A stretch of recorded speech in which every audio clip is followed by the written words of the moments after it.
Bienvenidos al Hotel Jorge Juan con Javier Aznar, un podcast de Vanity Fair y Seagrams.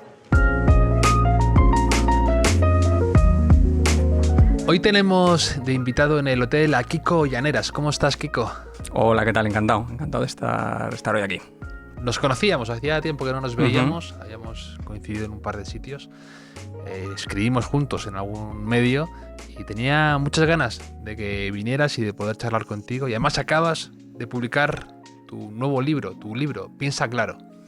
Eso es, así que yo, tenía muchas ganas de venir y venir con el libro bajo el brazo, pues doblemente contento también.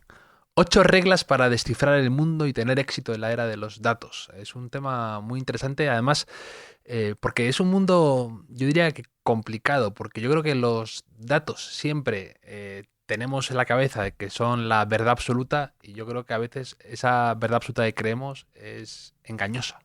Sí, yo creo que la idea fuerza del libro, o digamos que domina mi pensamiento sobre esto, es que las cosas son tremendamente complicadas. O sea, todo es complicadísimo, ¿no? Entonces, no es que los datos resuelvan las cosas, los datos no resuelven nada. Lo que pasa es que sin ellos estás todavía más perdido, ¿no? Pero ir a los datos esperando que, no sé, que descifren por completo un fenómeno complejo que son todos, es una falsa promesa, ¿no? Entonces, la realidad y lo divertido para mí también es que cualquier asunto que te asomes, que te interese un poco, vas a descubrir, si tienes un poquito de curiosidad y un poquito de ganas de tener la cabeza un poquito abierta, vas a ver que que hay mil aristas, que hay mil matices, que hay diferentes escuelas, y eso es lo que a mí me atraía también exponer. Lo que me parece muy interesante es que, y tú lo analizas y lo comentas mucho, la cantidad de trampas, a veces sin querer, a veces totalmente a propósito, que nos podemos hacer con los datos, con unos datos a lo mejor que están incluso bien sacados, ya solo la forma de presentarlos, que de hecho yo así es como te conocí, leyéndote cómo te desesperabas con los gráficos que usaban ciertos periódicos o ciertos partidos políticos de forma partidista. Sí, afortunadamente creo que en cierto modo se ha debilitado. Es decir, creo que los datos se aprovecharon en el debate público, ¿no? En Twitter, en los periódicos. Era una cosa más o menos escasa. O sea, había pocos datos, había pocos números y por lo tanto tenían pues como un peso, digamos, quizás excesivo, ¿no? De aquí están los datos y ya se ha acabado el debate. Creo que eso fue una bendición de Internet. O sea, Internet ha hecho muchas cosas buenas para mí en su mayor parte, y una es que la información se multiplicó y una de los datos se multiplicaron. O sea, de golpe, saber, tener estadísticas sobre un partido de fútbol que todavía no ha acabado y puedes ver cuántos remates han hecho y qué probabilidad hay de tener gol. O puedes saber cuáles son las canciones que se están escuchando más o cuántos, qué temperatura hace en Ucrania ahora mismo, identificar por satélite, una foto satélite, el bombardeos. O sea, que tenemos una cantidad de información enorme, ¿no? Y muchos datos también. Y creo que eso pues ha mejorado, digamos, la habilidad de la gente lidiando con los números. Y creo que la gente es un poquito más escéptica. Esta cosa de, esos datos habrá que acompañarlos, sí, habrá que verlos con otros. Entonces, me parece que al final lo bueno es que elevan un poquito la conversación. Aquí están mis datos y en el momento que como que has bajado el terreno de vamos a medir las cosas, pues has abandonado el terreno más de las opiniones o de los prejuicios y a otro tiene que venir con otros datos, que a lo mejor te llevan la contraria y resulta que lo que tú decías no era correcto, tal. Pero ya estás como en un plano que a mí me parece más fértil para la conversación o para el debate en general. Hay una idea muy presente a lo largo del libro que es por momentos es hasta graciosa, cómo hablas un poco de ese efecto péndulo, ¿no? De cómo está muy bien ser escéptico y ser preciso y querer ahondar en ciertos temas y no contentarte con los primeros datos, las primeras muestras, y luego cómo el efecto péndulo puedes acabar volviéndote loco o queriendo encontrar la muestra perfecta, queriendo tal, y al final hace que sea imposible, ¿no? Y que sea una quimera conseguir ciertos análisis y desprecias cosas que son muy válidas. Claro. Es que esa es una de las bendiciones de mi trabajo, que es me dedico al periodismo, entonces es que tengo deadlines extremos, ¿no? Entonces lo mejor, yo antes trabajaba en la universidad, me dedicaba a la investigación, y ahí uno de los problemas es que eso como que no tienes mucho tiempo, ¿no? Entonces los problemas pues son inabarcables, entonces era como, siempre puedes hacer más, ¿no? Sí, O sea, es tú te como puedes complicar como quieras. como quieras. Entonces yo tengo un deadline, entonces yo tengo que hacer una historia de analizar, pues, no sé, cómo van los datos de COVID en la ola tercera, afortunadamente todo esto ya pasó, pero estoy que contárselo a los lectores mañana pasado o el sábado.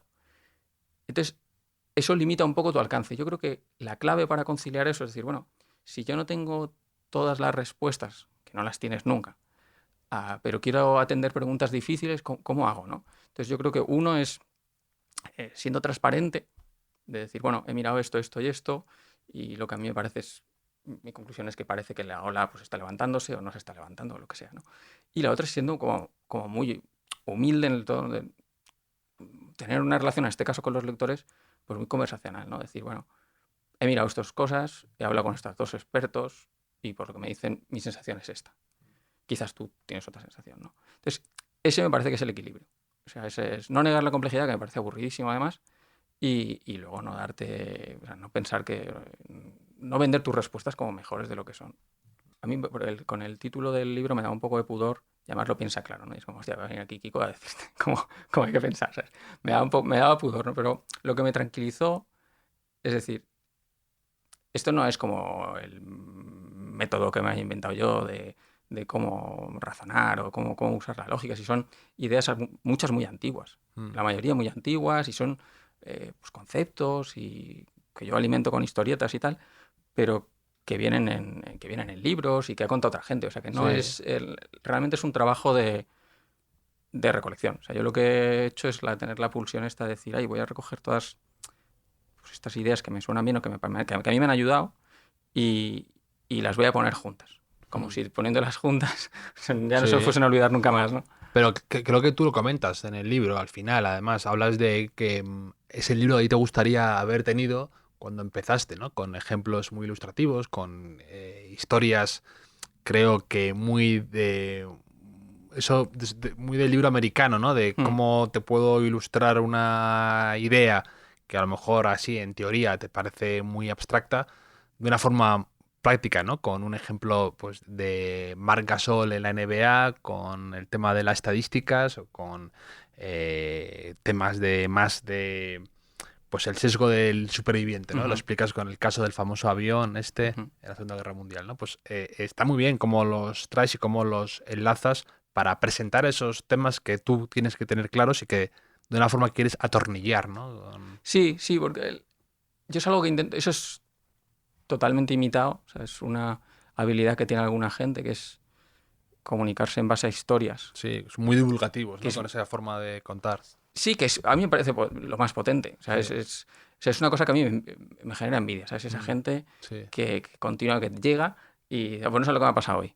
Y te hace una cosa que luego nunca sabes si es verdad, si se lo ha medio inventado, si le ha robado la historia a otro y tal. Sí. Pues sabes esa habilidad, ¿no? Entonces, esto nos pasó, estuve escuchando una charla de David Brooks, que es un columnista Sí, americano del New York precisamente, Times, sí, de New York Times. El que ha sacado el libro este de las dos montañas, la segunda Sí, montaña. sí. Pues estuvo en Madrid hace, no sé, hace 3, 4 años debe ser, ¿no? Y de una conferencia y me acerqué con algún amigo y tal. Y he leído a Brooks muchas veces, no estoy a veces de acuerdo y otras veces no, tal, pero me quedé alucinado de las historias. O sea, llegó, no me acuerdo de los detalles, pero algo así como, pues venía en el taxi y es como, yo la otra vez que estuve en Madrid, en taxi subí, no sé qué, tal, y no me acuerdo de la batallita con el taxista, Sí. y la otra vez que estuve en Madrid que yo pensé, esto cuando está en Berlín dice que era Berlín, ¿sabes? Pero, joder, él tenía digamos, su ideología, pero es un tío que vende una pues, cosmovisión, ¿no? La tenía sustentada en historias, ¿no? Entonces es algo que yo quiero imitar, o sea, que quiero aprender, porque me parece que es fértil. Entonces para el libro tenía eso, o sea, estaba todo el rato como tomando mis apuntes, era como más o menos tenía la lógica de lo que quería contar, tenía el esquema de de mi lista de reglas y estuve pues un periodo así, digamos, de ir rematando el libro buscando esas historias. Buscando esas historias, decir, ay, no sé, el día que me cruzo con la historia de Marc Gasol o con cualquier otra, decir, esto ilustra bien tal. Entonces las incorporaba al manuscrito.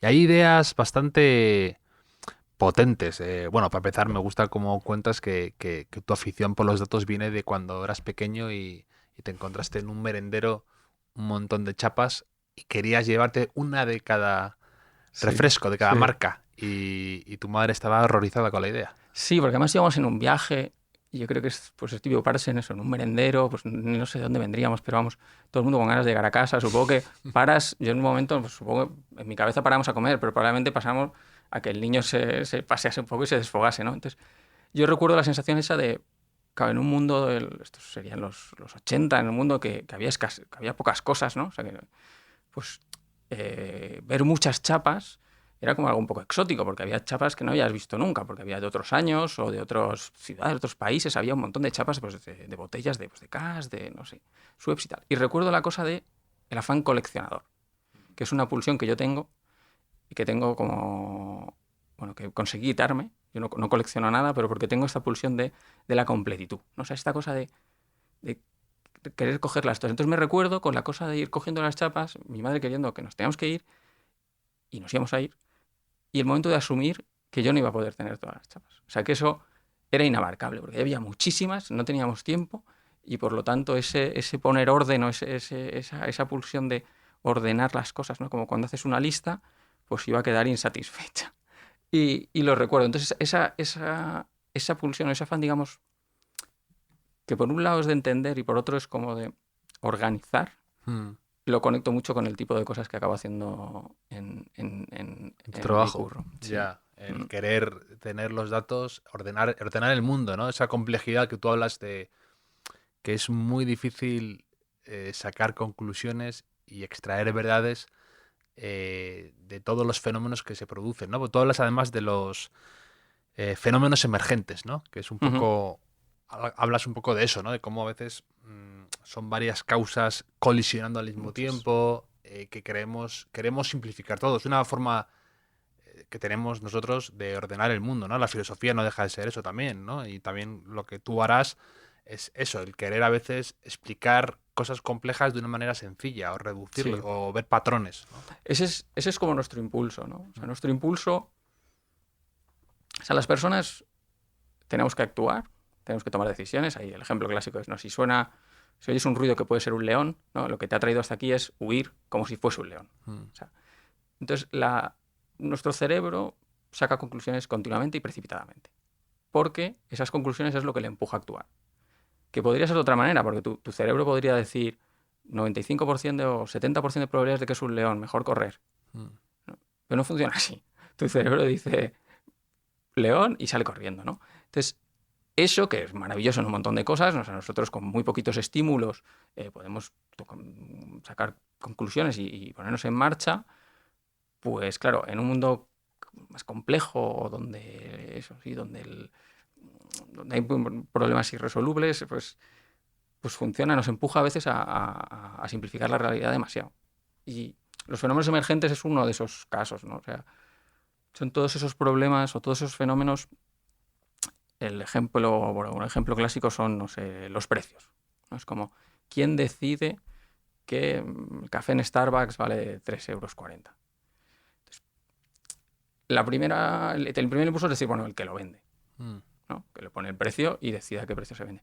Pero claro, no es verdad, ¿no? O sea, es como si tú has vendido algo en tu vida, si has vendido un coche, el precio no lo pones tú lo habías vendido por 100.000 euros tu coche, pero no te dan 100.000 euros, te dan un dinero, ¿no? Entonces el equilibrio, ese precio de equilibrio lo fijan pues la gente que está en disposición de vender y la gente que está en disposición de comprar, y pues, todo el mundo tiene una cierta responsabilidad, ¿no? Entonces los mercados es un ejemplo clásico, pero así hay millones, ¿no? O sea, es por qué hay alguna gente que tiene muchísimo éxito ligando en Tinder y otra gente no. O sea, esto es como muy o sea, es injusto, es una pena. Pero o sea, ¿de quién es culpa? Ya, O ya, sea, ¿de ya. quién es culpa de que hay que obligar a la gente a tener citas con quien no quiere? O sea, que hay como muchos resultados que salen de la interacción de un montón de agentes, en este caso personas, que tienen sus motivos pequeños y que no están pensando en, jolín, cuando tú no le haces match a alguien, no estás pensando que nadie le hace match. Ya. Estás pensando que tú no quieres quedar con él el jueves, pero eso tiene consecuencias de otro tipo, ¿no? Entonces, es uno de los tipos de fenómenos que yo creo que que no aceptamos lo suficiente. O sea, yo creo que muchas de las peleas que tenemos habitualmente en debate público y tal pecan de esto, de no querer aceptar que no hay un culpable a veces para algunas cosas. Y porque es muy fácil. Si las cosas tuviesen un culpable, sería muy fácil solucionarlas. Claro. Tendrías que forzar la mano del responsable. Pero yo creo que hay muchos problemas que no funcionan así. Hay otros temas también que me gustan mucho de los que comentas, que hay uno que le da muchas vueltas, que es lo que tú llamas la falacia de las apuestas unilaterales. Uh-huh. Eso, que así tiene un nombre muy rimbombante, pero es muy interesante, ¿no? Eso, que para ti, ¿cómo lo explicas tú un poco? Mira, esto lo descubrí, se lo leí a un estadístico que se llama Andrew Gelman, que tiene un blog donde lo contaba él. Yo la verdad no conocía el concepto, pero la idea es que eso, como actuamos sin comprender las cosas demasiado, una de las cosas que hacemos es tomar decisiones pensando solo en un lado, ¿no? O sea, es como todas las decisiones tienen pros y contras, tomamos muchas pensando en un lado. Entonces, el ejemplo que él pone es, lo hace con sus alumnos en clase, les dice, bueno, ¿cuánto dinero os tendría que dar? ¿$1, $2? ¿Cuántos tendría que dar para que os arriesgarais a tener una posibilidad entre, no sé, 100 millones o 10 millones de morir? O sea, es una probabilidad instantánea de morir ahora mismo. ¿Lo harías por €1? ¿Lo harías por cuánto tendríamos que dar? Y muchos de sus alumnos, me están reflexionando, dicen que no lo harían por ningún dinero, o sea, que no lo harían por €1. Y su ejemplo es, bueno, esto no es verdad porque lo hacéis todos los días. Es decir, cada vez que tú cruzas la calle para ir a un supermercado, que es un poco más barato, que el café es un poco más barato que el de aquí, estás pagando un riesgo de morir atropellado pequeñito, muy pequeñito, por €1, ¿no? Pero claro, la cosa es que tú no lo piensas, Claro. Tú estás pensando solo en el euro, ¿no? No estás pensando en que hay un riesgo ahí, ¿no? Entonces el problema no es la decisión, el problema no es la decisión en sí, sino el problema es que, lo curioso es que no estás viendo, no estás haciendo todo el cálculo, ¿no?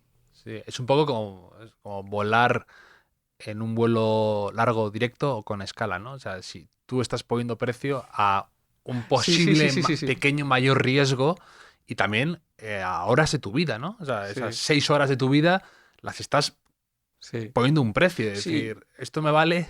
¿Me vale, no me vale? Hay gente que piensa así, ¿no? Luego hay como... A veces este tipo de dilemas los tenemos muchos con tu yo del futuro, ¿no? Sí. Porque, claro, el que va a estar 6 horas allí esperando... Claro, es como, ya llegará. Lo paga otro. Claro. Entonces hay una inconsistencia, tenemos inconsistencias muy chulas con nuestros yos del presente futuro. Yo continuamente.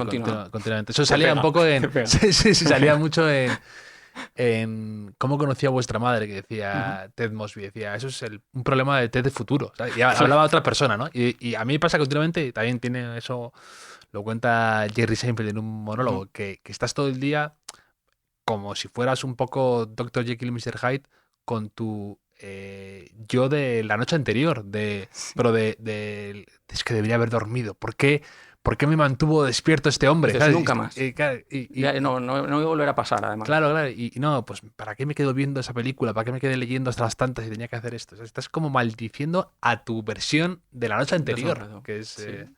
y eso es totalmente... Lo que dices tú también, lo pones el ejemplo, ¿no? De que a veces logramos solamente ver lo bueno. Nuestro cerebro consigue aislar todo lo malo y encontrar, pues eso, dices, me compro una casa con jardín, ¿no?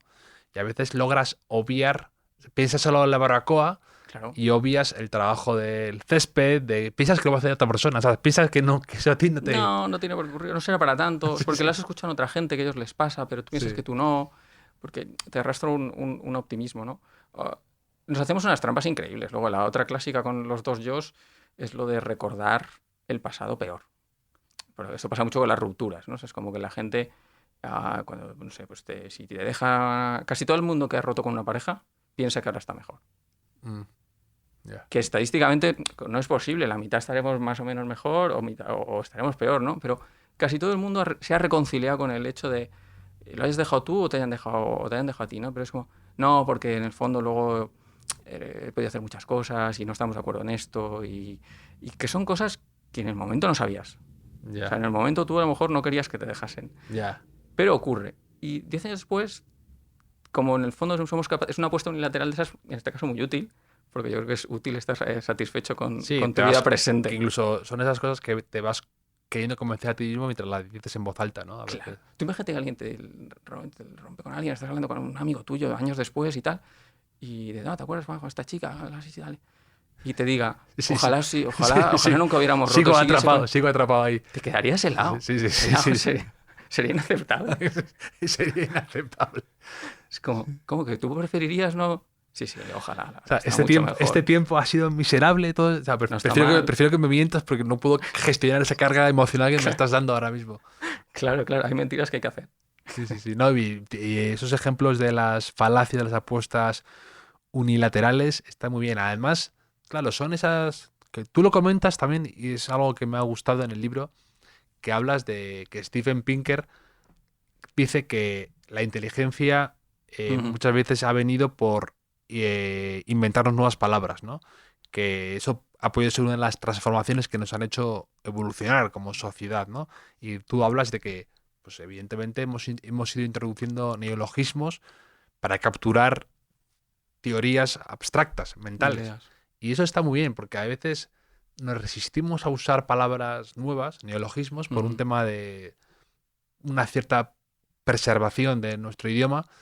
Y en el fondo yo creo que es importante que introducir palabras como tú lo dices, como placebo, como falso positivo o trade-off, y no tener tanto miedo a poder usarlas, porque a veces no puedes. O sea, lo de la falacia de la apuesta unilateral, yo lo he pensado 1000 veces, ¿no? Esos dilemas que a veces nos surgen, pero no le haya puesto un nombre o una idea. O sea, creo que te escuché hablando creo que fuera con Milena Busquets, que hablabas del poder de las palabras, hablabais de Sí. cómo, que es la magia de las palabras, ¿no? Que es como tú te dicen 4 letras y eso te explota en la cabeza como pues, una idea compleja, ¿no? De golpe, Sí. no sé, dices la felicidad y de golpe la felicidad no es una cosa que venga en la RAE, en la edición, es 1000 conexiones, ¿no? Sí. Entonces, tener nodos nuevos, poner nodos nuevos en esa red, joder, ¿cómo no va a ser fértil? Entonces, claro, es muy potente y son como atajos, ¿no? Es como cuando en Matrix, ¿no? Dice, ya sé Kung Fu. ¿No? Es como, te ponen una Ya. palabra nueva, es como el concepto lo tienes como bien atado, ¿no? Te dicen, no, no sé, un placebo. El placebo. Si tú no sabes lo que es placebo, tienes que decirle, no, pues esto es como algo que tú te tomas y como el hecho de tomártelo, pues te hace pensar que a lo mejor funciona, de hecho te funciona. Claro, Entonces, la economía del lenguaje, ¿no? hostia, claro, es mucho más útil decir, puedes hacer un chiste, que de otra manera no puedes hacer un chiste con una idea que ocupa un párrafo. Pero con placebo, decir placebo en un contexto nuevo, alguien se puede reír automáticamente. ¿Por qué? Pero él no está pensando en lo que significa placebo, pero tú le dices, no sé, alguien te está diciendo, no sé, tienes resaca y te dice, haz no sé qué, ¿qué tal? Y tú le dices, no creo que eso funcione. Y el tipo, bueno, mira, es un buen placebo. Y a lo mejor te puede hacer gracia, pero esas... Entonces yo sí creo que yo estoy a favor de los neologismos desde antes de tener este argumento, probablemente. O sea, que digamos... Pero creo que sí, o sea, creo que además siempre hay 1000 matices, porque este es un ejemplo, el de las palabras que definen conceptos nuevos, pero no sé, otros anglicismos del tipo, no sé, que dan un tono distinto, ¿no? ¿Por qué las generaciones cambian el lenguaje, ¿no? O sea, ¿por qué la gente joven tiene que ir reciclando? Ya no dices mola porque mola es viejo, ¿por qué? Porque no quieren decir lo mismo que dice tu padre, ¿no? Entonces, claro. Que una palabra no la digan tus padres, aunque signifique exactamente lo mismo que la que dicen tus padres, tiene una función social. Entonces, ¿por qué vas a decir? No podéis decir, tenéis que decir la que dicen vuestros padres, porque significa ya eso. Es que me parece, aparte que me parece una batalla perdida, o sea, la gente va a hacer con el lenguaje lo que le dé la gana. Y luego, me he leído también este libro que está muy bien, que se llama Distraídos, de Thibaut Delval, que dice, si tú no piensas, alguien lo hará por ti, ¿no? Y habla también de ejemplos de esas trampas con los números que muchas veces nos hacemos, ¿no? Y habla, por ejemplo, de los datos desconectados, que es una de mis favoritas, ¿no? Los datos desconectados habla de cómo a veces lo ves continuamente, yo lo veo en periodismo, en artículos, en cosas además de cierto nivel, pero que abusamos de dar datos de forma inconexa, ¿no? El 90% de las veces que es inventado, o sea, que te lo sacas de la manga, o este ordenador es 3 veces más potente. ¿Qué? O sea, que no Que es estás... potente, ¿no? No, y Por ejemplo, que lo estás comparando, no sé con qué lo comparas, porque son palabras que venden muchísimo, son Sí. muy buenas, o sea, eh, consiguen el efecto inmediato ese y realmente muchas veces no dicen absolutamente nada o son Sí. directamente mentira. Sí, hay este poder de los números o la precisión, ¿no? Parece que si tú dices 523 es Totalmente. como que sabes mucho, porque, Sí, joder, sí, que 523, y sabes es que son exactamente sí, 523, este tío solo lo había estudiado, ¿no? sí. Y es como, o sea, yo tengo mucha esa pelea de no dar decimales, ni decimales, ni gran precisión en el periódico en cosas que realmente no hemos contado con esa precisión. Es decir, el número de víctimas que ha habido en la guerra de Ucrania, o sea, más o menos 500, más o menos 5.000. Entonces, pero si tú das esa hiperprecisión, pues Suenas de repente, ganas mucha credibilidad de cuando repentina. debería ser al revés, o sea, cuando es una Claro. mala práctica. Pero sí, son de esos... Yo creo que eso, que algunos de esos atajos los vamos abandonando. O sea, yo creo que los porcentajes, por ejemplo, los números muy grandes, o sea, en general, por ejemplo, haciendo visualización, yo me gusta hacer muchos gráficos y trabajo mucho con gráficos en el día a día. Si tienes pocos números, tienes 3 números, no tienes que hacer un gráfico. O sea, esta cosa de PowerPoint, de consultoría, de poner un 73% muy Sí, grande, sí, sí, sí. porque para decir 73 yo no necesito un número ni una slide, te digo 3 de cada 4 personas no sé, y ya está, o sea, y seguimos hablando, o sea, creo que es en el número grande, el número solo ha perdido mucho y debería perder más. No, en general los números tienen un poder limitado. O sea, los números son como las palabras. Que O sea, en el tienen, fondo son igual que las palabras. pero que tienen un poder limitado, dices. Sí, o sea, por sí solos. Es como... Claro, claro. Es un poco lo. Pero que a la vez ese poder es casi a veces infinito, porque no se acaba nunca. O sea, lo de los números en el marketing, ¿no? O sea, me refiero a los números Sí, mágicos estos, que el 3,99, ¿no? La gente sigue cayendo. O, por ya, ejemplo, sí. también habla Thibaut de la trampa del cero, ¿no? Que dice de 12 a 2, o sea, hay estudios que de 12 a 2, que es una reducción mucho más drástica, la gente sigue prefiriendo el 2 a 0. O sea, de pasar en vez de 12 a Ya, 2, que es una reducción mucho más, sí, 8 eh, euros o lo que sea. mucho más grande, de 2 a 0 la gente lo sigue prefiriendo, porque el gratis, el cero, es mucho Maravilloso. mejor para la gente. Sí, pues que son de estos. Distraídos es un buen título. Porque estos son todo cosas. O sea, Te cita, de hecho, en el libro. ¿Ah, sí? Sí, sí. Pues mira, no lo agradezco. Es muy buen título por eso, porque estas son cosas que nos ocurren cuando estamos distraídos. O sea, en el fondo, todos estos, digamos, fallos o sesgos a veces de nuestro cerebro, estos atajos que coge, si tú sientas a alguien y le explicas y tal, la gente evita esos errores. Entonces, la atención es otra de las ideas clave en todo esto. O sea, yo creo que también Claro. vivimos en unos tiempos en los que la gente presta muy poco atención a las cosas. Mm. Y la gente además usa la información para muchas cosas que no es estar informado. Es decir, no sé, decir que, no sé, que un futbolista que te gusta, dices, eres del Madrid y es Benzema, no sé, lo recomiendan 8 de cada 10 personas o tiene una eficiencia del 80%, que no significa nada, sirve en tus redes sociales si quieres decir yo apoyo a Benzema o yo quiero empujar a Benzema o Benzema es el mejor. Y usas el número ese en tu tweet o en tu Instagram, no para comunicar a nadie ningún hecho cierto, sino para, no sé, Blindar tus señalizar, argumentos por también, ejemplo. sí. O sea, Sí, lo usas como para ¿qué eso. dice de ti? Claro, y también muchas veces eso, ¿no? El mítico uso ese de 9 de cada 10 dentistas, claro, que no existía nunca esos dentistas, pero que sonaba Claro, fenomenal. Que dices, sí, ¿quién es el dentista que no lo aquí está. recomienda? ¿No? ¿Qué recomienda? Sí, Pero sí, no sé, yo creo que eso en el debate público hay que separar entre los mensajes que están en el debate público para contribuir a una conversación, para enseñarle algo a alguien o para contarnos algo. Y luego todos los mensajes, muchos de personas que están en redes sociales porque dicen algo del emisor. O sea, hay mucha gente, no solo es los artículos más compartidos en Facebook tradicionalmente, en Instagram también ahora, yo lo veo con mis propios artículos, son los que retuitearlo o compartirlo Ya. dice algo de ti. Mm. ¿No? Entonces hay estos virales absurdos, ¿no? Yo bueno, estudiar virales de la época de Facebook, ahora han pasado un poco, pero eran muy graciosos porque había historias de, por ejemplo, un viral falso que salía muchas veces es la policía sueca ha creado una policía para perros. Entonces la gente que le gustan los perros y les preocupa su bienestar lo compartía, como para celebrar. Sí, Tal. y todo lo nórdico, además, o sea, efectivamente, además, todo lo nórdico y todo lo relacionado con mascotas te hace ser mejor persona Eres automáticamente. mejor persona, claro, Entonces, claro. o Entonces, sea, si ves Borgen y te gustan los perros, claro, tienes mucho ganado en Tinder. daba igual que fuera mentira, o sea, no daba igual que fuera mentira, pero decía algo de, ojalá fuese verdad.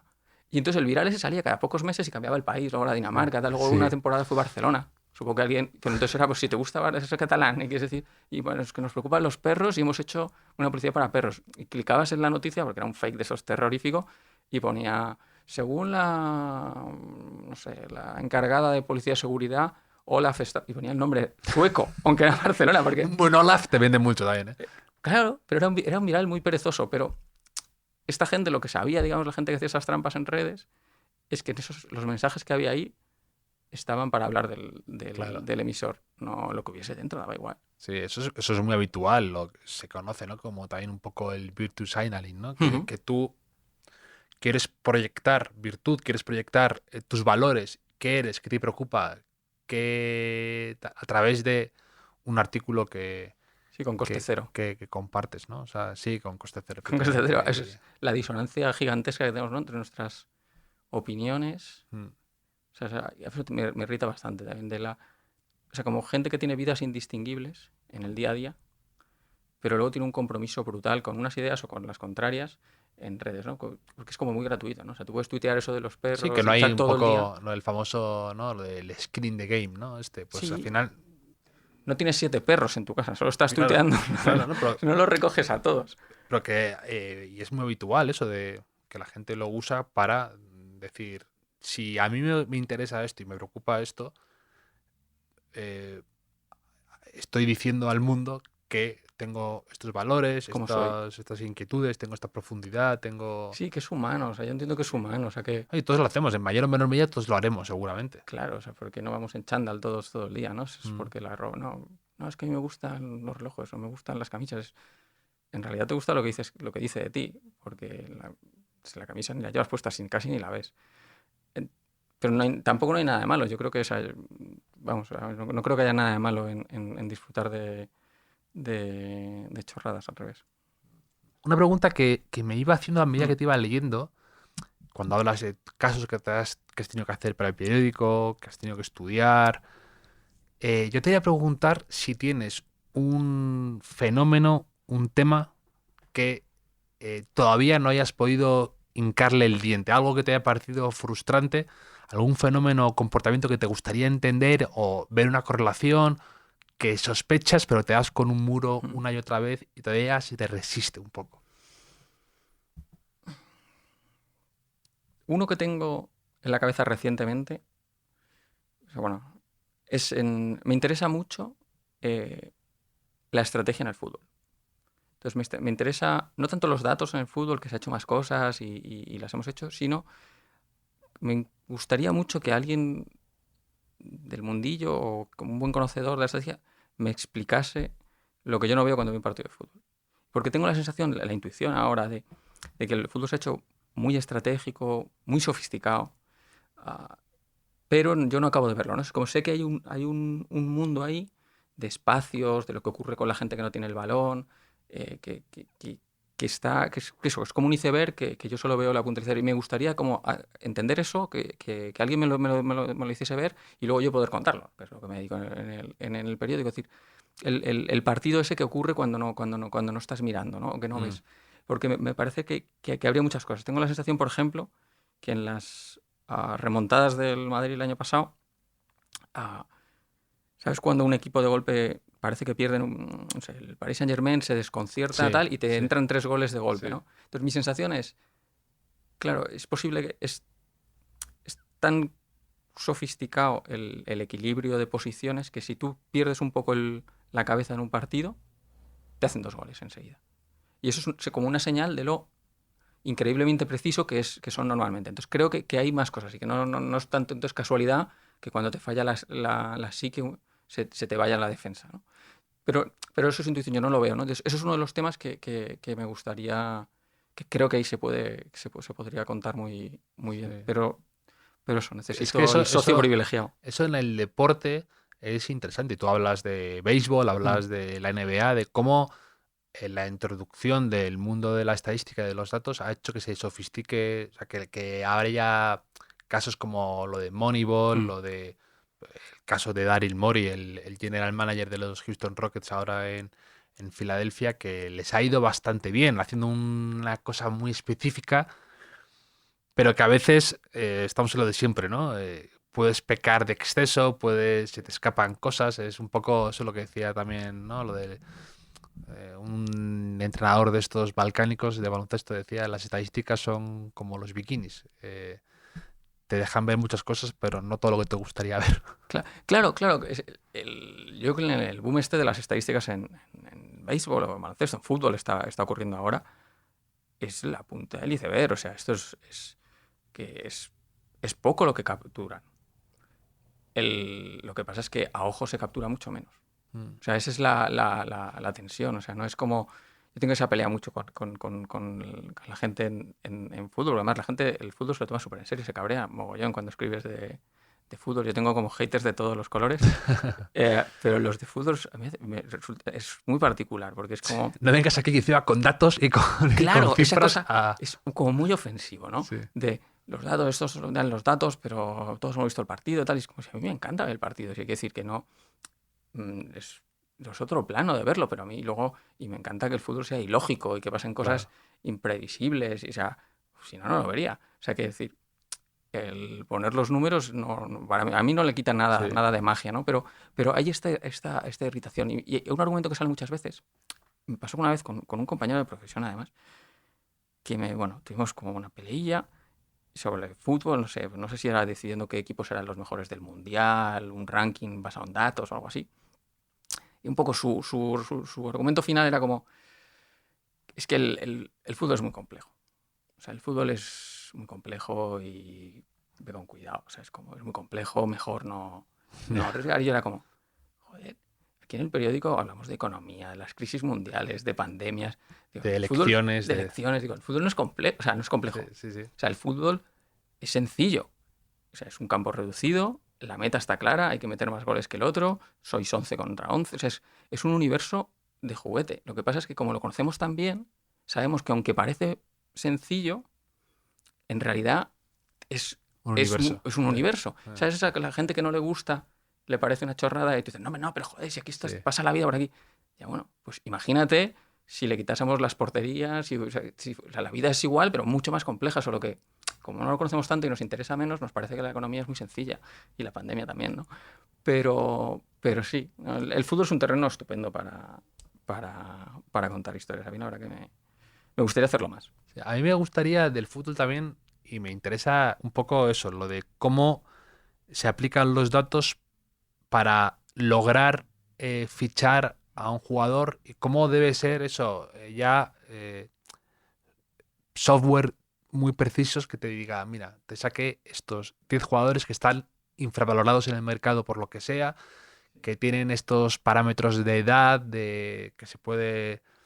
Que evidentemente eso siempre va a ser muy difícil. También es un poco como el arte, ¿no? Pues por mucho que tú tengas ideas y que haya gente muy experta, va a ser siempre muy complicado y probablemente te pegues un batacazo si quieres invertir en arte pensando en que se va a revalorizar en los próximos 20 años, ¿no? Pues es jugar un poco en el fondo a tirar una moneda al aire, ¿no? Y con el fútbol también será algo así. Pero es verdad que hay casos exitosos, o el Liverpool hace poco que leí que había hecho ciertos fichajes viendo esos jugadores que estaban un poco debajo del radar, ¿no? Salah y Mané, esa gente que fichó, que estaban en la élite, pero no eso, eran estrellas. Un escalón debajo. Y luego le han dado un rendimiento brutal. Claro, y conseguir eso, parametrizarlo, me parece interesantísimo. Sí, ahora se está haciendo mucho trabajo en esto y yo creo que había bastante escepticismo en los clubs y yo creo que mi sensación es que los últimos 3-4 años se ha girado con experiencias como la del Liverpool y otros clubes y ahora lo están haciendo todo el mundo, ¿no? O sea, el otro caso así reciente es Kevin De Bruyne, que cuando renegocia el contrato, contrata una consultora para argumentar delante del City que le tienen que mejorar el contrato porque su rendimiento es brutal, ¿no? Y lo buscan jugadores, que me ha pasado con más, De Bruyne es uno de estos jugadores que no son el que más goles hace, es el que no hace las métricas de éxito más Los típicas. intangibles que Esto. tenía antes Benzema ahora es irrebatible, pero Esto, sí, pero es muy buen ejemplo, ¿no? Benzema se ha quejado muchas veces de que las estadísticas no capturan su juego. Y tiene razón, las malas estadísticas o las estadísticas burdas no lo capturan. Las más modernas, te pones a mirar de, no sé, cuánto eleva el valor de una jugada Benzema a 3 pases del gol y eso ya está quedándose en datos. Eso que antes, hasta hace 5 años, eso no existía en ningún Excel del mundo, pero ahora ya sí. O sea, ahora Benzema, pues, recibe un balón que tiene una probabilidad de gol de un 0,1%, está a medio campo, y le devuelve un balón que tiene un 0,25%.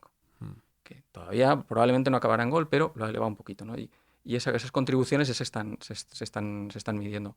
También decía esto ¿quién es este jugador joven del Barça que se iban a deshacer este verano al final De Jong. De Jong. De Jong también es... Y también encaja, porque viene del Ajax. El Ajax ha hecho un trabajo muy puntero en datos. Tiene una persona de datos desde hace mucho tiempo. Y él se ha criado allí. Y le preguntaron en una entrevista, ¿no? ¿Y los datos, os dejan datos en el club y tal? Y dice, sí, bueno, yo los miro, las recuperaciones, tal. Y dice, bueno, y además los veo en Instagram. Me hacía gracia, me dejó loco, porque el club no le quería dar los datos, él los buscaba.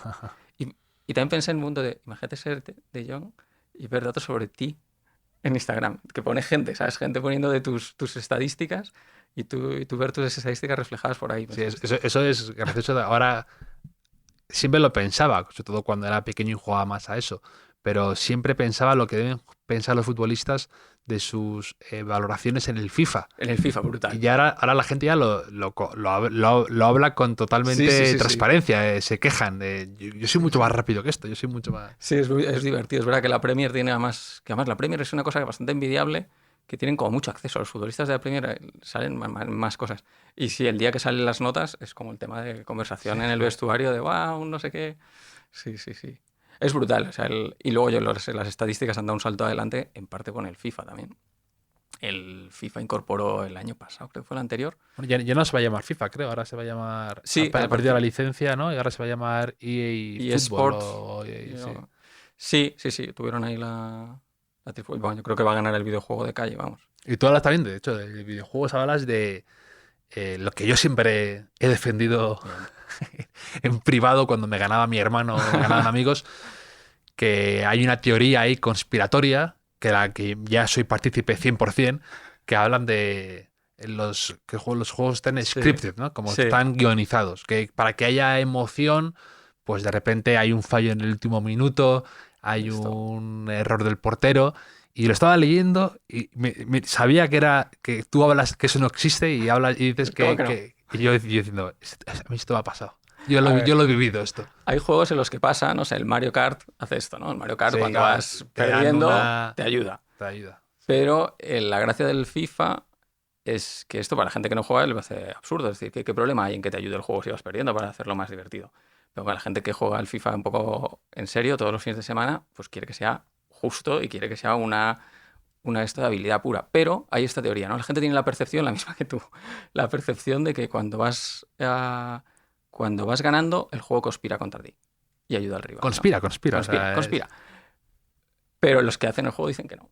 Yeah. Dicen que no, y a mí me hacía mucha gracia la frase de uno de los creadores del FIFA que decía, o sea, que en el fondo ellos explicando que no hacen nada de esto, es que dicen que es un simulador perfecto. Dicen, jugar al FIFA es tan frustrante como jugar al fútbol de verdad, ¿no? Que es que tienes esa sensación. Pero es uno de esos espejismos de los que hablábamos antes, ¿no? Nosotros tenemos una visión sesgada de la realidad y uno de esos sesgos es este sesgo, digamos, sí, de que las cosas van contra ti. Es la ley de Murphy. La ley de Murphy un poco y la base de toda teoría de conspiración, ¿no? Un poco lo que tú dices del FIFA, dices, cuando ganas es por tu habilidad, cuando pierdes es porque hay un sistema informático, una CPU está contra ti. Porque no puede haber, tu sensación es, no puedo tener tan mala suerte, es que siempre Sí. me pasa esto. Y el problema es la atención. Claro. Si cuando tú eres el afortunado, tú no ves los golpes de suerte Claro. que van a tu favor. Claro. Piensan que es, bueno, piensas en otra cosa, sigues con tu vida. Sí, sí, Cuando sí. tú llegas a una parada de autobús y justo el autobús acaba de llegar, Dices, qué bien. pues te subes y sigues con tus cosas. Igual sigues cabreado. Pero cuando estás ahí esperando, dices, yo aquí 15 minutos, es que me pasa siempre igual. Me pasa siempre igual. Pero bueno, a veces algunas de las ventajas de manejarnos con datos son virtudes tan chorras como evitar este tipo de sesgos. O sea, evitar que nuestros recuerdos así deformados no... Si tú tienes apuntado todas las veces que has cogido el autobús, pues vas a saber que tardas 3,7 minutos de media en coger. Ya. Y te callas Si no lo apuntas, la te boca, parecerá claro. que son 15. Sí. Entonces, es una gran... O sea, no es muy potente. O sea, pero esos son detalles que ayudan. Y en los Sí, a mí me fichajes. dejo tonterías, pero que me ocurre a veces que, yo qué sé, cuando estás andando mucho un día ¿Mm? y dices, "Buah, llevo 12 kilómetros andando". Y es tan sencillo como coger el móvil y te dice, no, llevas 6,5, ¿no? Porque tu percepción es a veces Muchísimo. magnificar las cosas, ¿no? Sí. Para bien y para mal, en todo, ¿no? Y entonces es verdad que el acceso a los datos, a mí de pequeño, por ejemplo, me obsesionaba la idea de tener un contador de cosas. O sea, yo quería saber cuántas veces había dentro de mi cuarto. Y lo que dices tú un Sí, poco, sí, de sí. hacer un cálculo rápido, ¿no? Que dices tú que eso que te viene muy bien, ¿no? De cuántas cápsulas de Nespresso se consumen al año en España. Ujú. Y tú pues, juegas un poco con los cálculos, te puedes fallar en mucho, pero te ayuda a pensar, ¿no? Entonces, a mí eso me gustaba mucho de pequeño, ¿no? La idea de cuántas veces he subido las escaleras de mi casa, cuántas veces eh, Sí. le he dicho buenos días a alguien. Y poco a poco me he dado cuenta de que eso ya está, ¿no? ¿Cuántas veces? Sí, me Ya. encantaba la idea de cuántas veces habrá escuchado esta canción. Y ya lo tengo, Ya sabes. ya lo sé, eso ya lo puedo meterme en Spotify y no lo hago ni caso, porque ya son cifras de estas que he perdido la noción, o pierdo la escala. Pero que eso, ¿cuántas veces habrá escuchado en el último año? Y tienes acceso a eso. Sí, ya ves. Y contar, hay cosas eso que es que contarlo es la única forma de saberlo, ¿no? O sea, yo creo que parte del secreto de la estadística en deportes es saber contar las cosas. O sea, antes Claro. Era a mm, ojo de buen cubero, ¿no? sí, ser vistoso estaba muy valorado. Mm. O sea, yo creo que hay sesgos absurdos, como que yo creo que si tienes un nombre exótico, es más fácil ser futbolista. O sea, paridas así funcionan. ¿Por qué? Pues la gente se acuerda de tu nombre. Además, ahora me estaba leyendo un libro interesante que habla decía Warren Buffett, habla de cómo la gente, los CEOs del mundo, gente que toma decisiones importantísimas que afecta a millones de personas, habla de cómo en el fondo tienen habla de la inseguridad de instituto, porque todos se imitan. Entonces, de repente, un CEO Ya. toma un tipo de decisión y de repente, por miedo, por no quedarse fuera, tal, actúan todos de la misma manera, ¿no? Ya. Y se pone de moda hacer esto y todos lo hacen. Se pone de moda esta decisión y todos lo hacen. Y que en el fondo somos esa un poco de inseguridad o de funcionar por el Sí. impulso de lo último o de la moda. Yo creo que eso lo que Es dices tú- lógico. Sí, es este efecto rebaño, ¿no? También es que tal y como funcionan las cosas, probablemente es racional, ¿no? O sea, un colectivo que hace eso es la gente que se dedica a hacer encuestas electorales. Cuando tú haces encuestas electorales hay, pues, bueno, Que a mí nunca me han hecho ninguna. Entonces yo digo, ¿No te han llamado yo- nunca? Nunca, nada. Me han llamado alguna vez. Nunca he participado en nada, ni tengo... Siempre he querido tener el audímetro ese, ¿no? Sí, yo eso tampoco he tenido. Nunca han contado para mí nada, salvo para una cosa de un estudio de cervezas y no bebo cerveza. Entonces, Tuviste que declinar. no, participé, pero por la ilusión que me hacía participar era en un hotel, me pillaron por la calle y me metí, estuve como 20 minutos manteniendo una farsa y diciendo, soy uno de estos que hace que todo el ruido, ¿no? Que dice Sí, Kahneman, ¿no? va a salir mal Sí, todo. sí, efectivamente. Yo estoy participando en que luego las cosas no valgan para nada, los estudios de mercado. Sí, no, a ver, llaman. Pues bueno, la cosa es, los encuestadores todos tienen sea, tú imagínate que haces una encuesta, tú piensas que nos haces tu estimación con tu método, tu metodología o lo que sea, y te sale pues un partido peor que dice la mayoría. Y tú las estimaciones de los demás las ves. Hay incentivos a acercarte al rebaño, ¿no? Porque, digamos, si va a salir mal, es mejor pegarte la leche con todos. Claro. Eso no te pasa, eso no te va a pasar la factura por haber invertido lo que está invirtiendo todo el mundo, en este caso los CEOs, ¿no? Entonces es lógico, si no tienes como una métrica de éxito muy clara, como pues tienes esos incentivos. O sea, una de las gracias del deporte para mí es que la métrica de éxito que hace lo hace más divertido o sea, el gran factor simplificador del deporte, y para mí lo que lo hace más, el fútbol en concreto lo hace más, bueno, más agradable, es que el objetivo del juego está muy claro. Entonces, a mí por eso la gente cuando habla del fútbol y quiere valorar cosas que no sea quién ha ganado, me parece muy mal. Porque es la gran cosa. Es que el mundo es muy complicado. Claro. Claro que, por ejemplo, si quieres analizar el éxito de una empresa, te puedes meter en crecimiento, en el de facturación, te puedes meter en el incremento del valor de la acción, te puedes meter en por la sociedad, claro. El horizonte a 5 años, si somos muy innovadores, ganamos menos dinero, pero somos, no sé, adelantamos bien el mundo. O sea, la gente, no tienes, por lo que se te juzga, es variado, ¿no? Entonces es imposible como ganar. No sé, la gracia de los juegos existen porque se acaban. Es porque las discusiones ya son mucho más rollo. ¿Cuál es el mejor club de la historia? Pues ya es un rollo, porque ya de golpe no tenemos métrica. ¿Quién ha ganado el partido? Tú preguntas, pasas al lado de una tele y dices, ¿quién ha ganado? Te dicen, no sé quién. Y no te da una diatriba de, bueno, pues la posesión la ha hecho muy bien tal, pero la verdad el juego ha jugado muy bien fulanito, tal, y muy meritorio porque eran peores. Ok, o sea, no es el tema. Entonces me gusta mucho, creo que eso hay que mantenerlo así. No todo van a ser gráficos, estadísticas y sesgos. Te quiero preguntar, te voy a hacer el cuestionario de Proust, que es la tradición aquí, para... También creo que tú has escrito cosas muy interesantes sobre temas amplios. Incluso antes me he acordado cuando has hablado de la felicidad, ¿no? Cómo te estalla esa idea en la cabeza. Tú escribiste un artículo muy interesante sobre la felicidad, ¿no? Y cuando te pones también en temas que son aparentemente muy amplios, pero creo que eso lo haces muy bien. Entonces... Me gusta ese Kiko también, menos también analítico, menos de datos de vez en cuando. A mí me interesa mucho todo lo no analítico, digamos, y no sé si... Bueno, o sea, que hay mil temas que se escapan a los datos y a mí me encanta tratar también temas sin datos. Lo que pasa es o sea, yo todo lo que escribía en la época de Jotdown y tal, no hacían cosas de datos. Lo que pasa es que mi sensación es que lo que faltaba, el espacio grande que había en el periodismo era meterle más datos, pero no, yo la vena cursi la practico encantado. ¿Cuál es tu idea de felicidad perfecta? Bueno, un buen gráfico como unas coordenadas. ¿Qué dicen los datos de esto, no? Los datos sobre la felicidad los vamos a hablar luego, porque dicen cosas nada muy agradables. Pero para mí, o sea, a mí los momentos así más felices hoy probablemente son esos momentos así como con potencial, ¿no? O sea, probablemente es en la mañana, ¿sabes? Estos días te levantas tarde, estás tomando el café, leyendo algo y tal.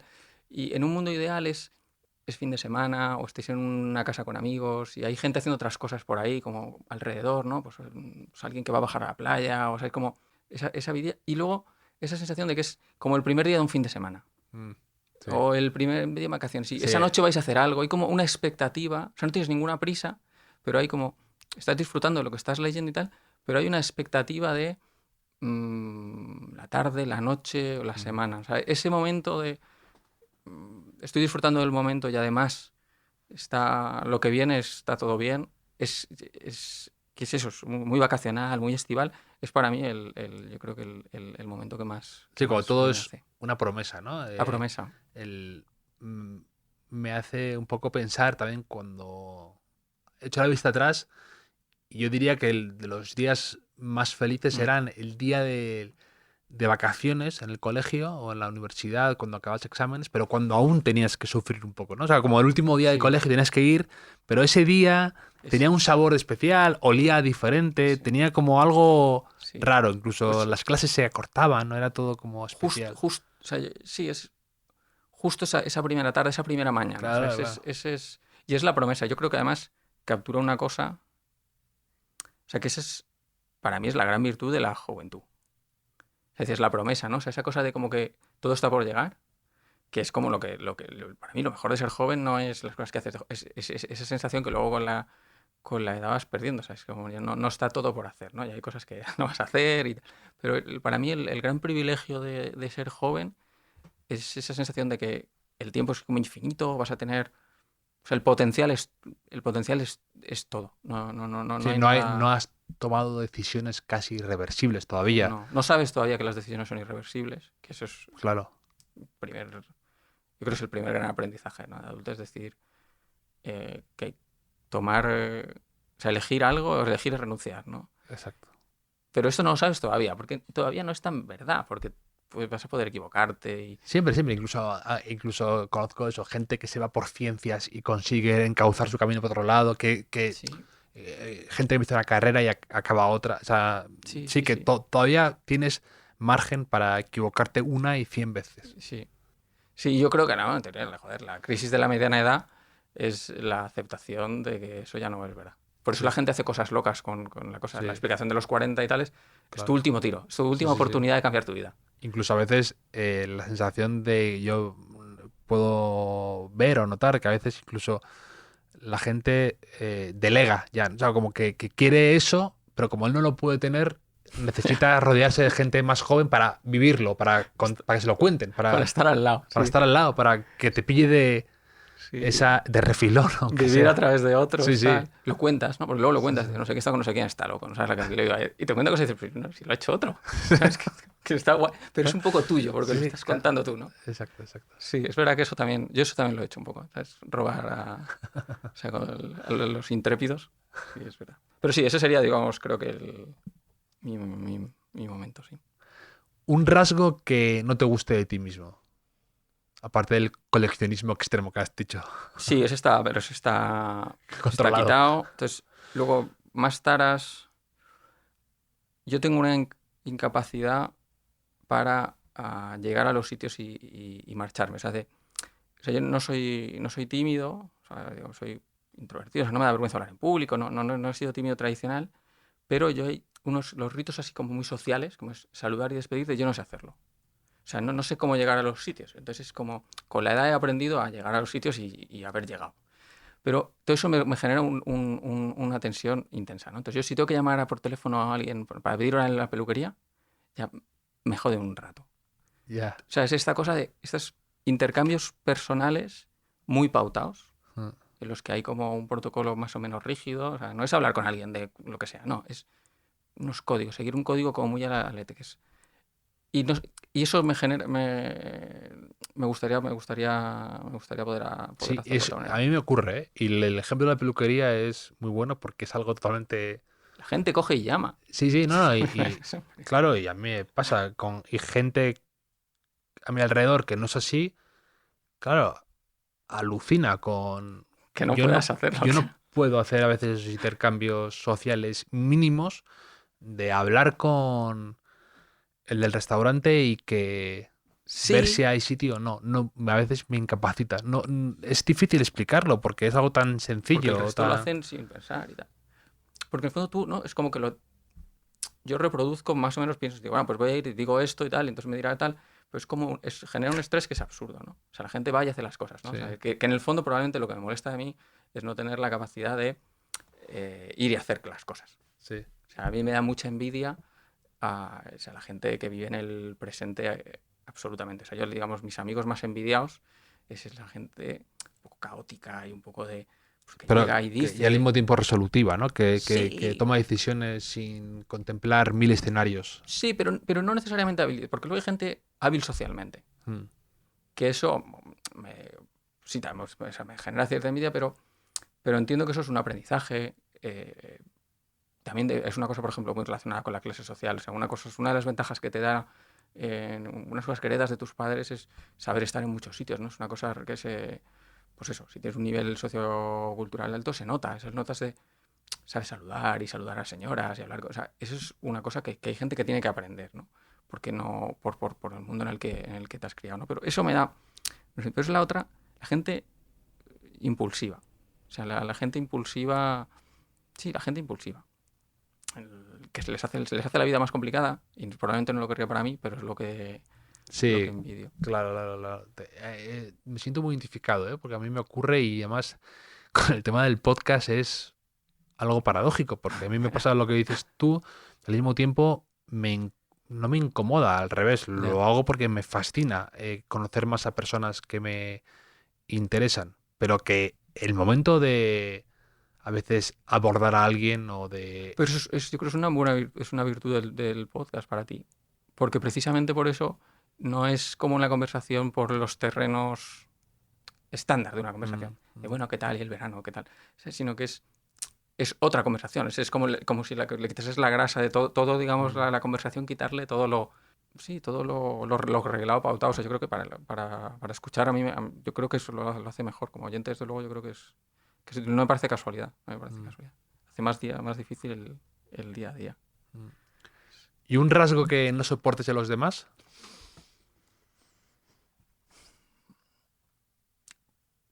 Probablemente, quizás la rotundidad. O sea, quizás la rotundidad es lo que más me irrita. Es lo que más. Es lo La que más gente me que no irrita. cumple tu primera regla de que Sí, no acepta la complejidad del mundo. sí, me aburre eso. O sea, Sí. sí. Es que como que se acaba. A mí me gusta mucho conversar y discutir y la gente Sí, que la se- gente con muchas certezas, a mí también, y que tiene opiniones rotundas sobre cualquier cosa. Esta canción es malísima, esta película es espantosa, cómo este libro ha podido tener éxito, que no acepta que hay fenómenos emergentes, como dices tú, ¿no? Sí, Y no. que Pero ya no tanto, o sea, no lo digo, o sea, sí, pero o sea, no es. Pero ya no es solo como porque no tengan razón, que bueno, al final que la gente no tenga razón me da más igual. Sino es como que yo creo que le quita toda la gracia a todo. mm, O sea, es que si no estás como, no sé, o sea, es imposible tener curiosidad o asombrarte por algo si ya lo sabes todo, ¿no? O sea, es como, ¿cómo te vas a asombrar por algo si tú ya lo sabías? Y entonces no que digas, joder, este tío, que un futbolista y que digas, joder, que es buenísimo, esta canción es que es la hostia esta canción. O sea, prefiero siempre el entusiasmo, porque además coincide mucho, la rotundidad más se alinea mucho con gente que todo le parece que es sí una que mierda, ¿no? está Todo asociado mal. un poco con cierto cinismo, estar de vuelta de Sí, todo, saber proyectar. Además, yo creo que eso es un poco, es un atajo del mismo modo que la gente usa lo que tú decías de los gatos nórdicos para proyectar cierta... mira, soy de esta forma, tengo estas inquietudes y tengo esta sensibilidad. También la gente, por otro lado, a veces también hace lo otro, ¿no? De me muestro así de rotundo, me muestro así de enfático para demostrar que no tengo grietas en mis argumentos y sí. que sé mucho de este tema o de esta historia. Y a mí no me van a mí no me la van a dar con queso como a los demás. Sí, sí, tal cual, sí, es eso. Es cuando es todo lo contrario a día de hoy. O sea, es que cuando la información era algo escaso, pues a lo mejor saber un poco de todo, tener una cosa rotunda que decir de cada cosa, tenía algún valor o por lo menos impostaba de algo. Mm. Pero ahora, quiero decir, tú puedes, o sea, tener opiniones rotundas cuesta nada. O sea, no hay ni que leer el periódico cada día. O sea, mira. Entonces, no sé, a mí me... Y luego es como muy violento, ¿no? Llegas a un sitio y estés charlando con 3 o 4 personas que no sabes exactamente lo que piensan y sientas cátedra y la gente luego no puede intervenir. Bueno, yo es que no lo veo tan así, bueno, aunque bueno. Prefiero mucho cierto pusilanismo. Aunque, y esto es jodido, pero en el debate público y en general Se en premia al medios otro. se premia a lo Claro, otro. por supuesto. Por O sea, yo supuesto. mi gran tensión es esa. O sea, hay que tener cuidado porque o sea, uno de los aprendizajes de escribir es que yo escribo y o sea, yo tuve que aprender que cuando tú escribes tienes que abrazar cierta tesis. Que no puedes, tu texto no puede ir, sí, pero no, pero por otro lado, o sea, no se puede leer, o sea, tú no puedes, toda la complejidad no cabe en tu texto tiene que tomar un poco de partido, porque si no es muy difícil de Sí, seguir. tiene algo de filo, si no, Sí, o sea, pero el equilibrio de cómo dejas espacio para que quizás no tienes razón o argumentos contrarios, o sea, el equilibrio entre Sí, tener una tesis y... te entiendo lo que dices. El equilibrio es muy complicado entre parecer alguien que abre un debate con su artículo o que hace que se te enciendan distintas luces que a lo mejor pueden ser Sí. contradictorias, puede ser al mismo tiempo confuso. O sea, puede ser, si te pasas, si no lo haces bien, puede ser una amalgama de Sí. ideas sin una resolución, sin una tesis muy Sí. clara, ¿no? Y es una cosa del texto escrito en concreto, porque en el fondo tu texto escrito no es no resuelve un tema, es como un punto, es un ángulo, es un elemento, ¿no? Y la gente va a hacerse su opinión con tu texto y con un millón de cosas más. Entonces, no tiene que ser la absoluta verdad, ¿no? Pero, entonces, ese equilibrio es, vamos, es delicado. Pero me parece que por lo menos hay que tener la voluntad de hacerlo, que lo que tampoco puedes es poner al servicio de el éxito de tu texto, la verdad. No sé, yo siempre, si tengo que pecar entre que sea un poco, se me disperse un poco el texto, quede menos redondo, pero sea más verdad, pues yo creo que hay que elegir que las cosas sean ciertas. Por lo menos cuando escribes de cosas importantes. Una cualidad que valores en un hombre o una mujer. Probablemente la alegría. O sea, yo creo que no recibe el mérito que tiene. O sea, y es lo que más. O sea, la gente también es algo muy envidiable, ¿no? O sea, me gusta mucho la gente alegre. O sea, la gente que está de buen humor, que está contenta y que los sitios donde está los ilumina. O sea, eso yo me parece como la gran virtud. Y hay gente que es mágica en eso, ¿no? O sea, hay como gente que notas que atrae a otras personas. O sea, esa gente que a veces les hace la vida peor a ellos, ¿no? Porque es como esa gente como que... Que no puede mostrarse como lo que a ellos les pasa, porque están ocupados en hacer la vida a los demás más luminosa, ¿no? Sí, tal cual, no te puedes quejar. Y luego, le pasa también luego a la gente muy divertida. A la gente con la que pasan cosas, caótica y tal. A que todo el mundo le busca, tú lo buscas el viernes, que no tienes nada que hacer, y la buscas a esta persona porque sabes que, no sé, va a ser un poco, pues Sí. un viernes caótico, pues tu viernes Sí. caótico, pero Sí. ellos son todos sus días. Entonces hay gente que presta ese papel para muchos amigos y la verdad que es un gran sacrificio. Entonces, pero no tanto esa gente me parece útil también, pero digamos la alegría más, eso, gente que está de buen humor y que te hace el día mejor, me parece que es la mayor virtud. Y eso, desde luego no sale gratis. O sea, creo que no reconoce les implica trabajo, es gente detallista, que piensa en los demás en lugar de pensar en sus mierdas. Entonces, no sé, también lo envidio, sí, creo que es... Sí. Sí. Otro día vi una película que transcurre en la cárcel y entonces hay un personaje que es, pues, la típica persona que hace a los compañeros de la cárcel más alegre, ¿no? El día a día, que es penoso, pero que por su forma de ser, por su forma de contar una historia, por su forma de... en las pequeñeces que te puede permitir estar en la cárcel, ¿no? Él consigue en el patio, mientras se fuma un cigarro, alegrar a todo el mundo. Entonces, a ti la película incluso te cae especialmente bien porque, claro, en algo angustioso y sórdido como la cárcel, él es como ese haz de luz, ¿no? Y de repente en un momento de la película, en una noche en su litera, él se rompe, se viene abajo, ¿no? Porque está acostumbrado a hacer a todo el mundo y él, y nadie, lo típico, ¿no? Nadie le pregunta qué tal está él, ¿no? Entonces, es verdad que ese momento a mí me emocionó la película porque es verdad que alguien que está siempre ocupado de transmitir alegría y entusiasmo a los demás, a veces, pues, claro, en cuanto se agrieta, se derrumba.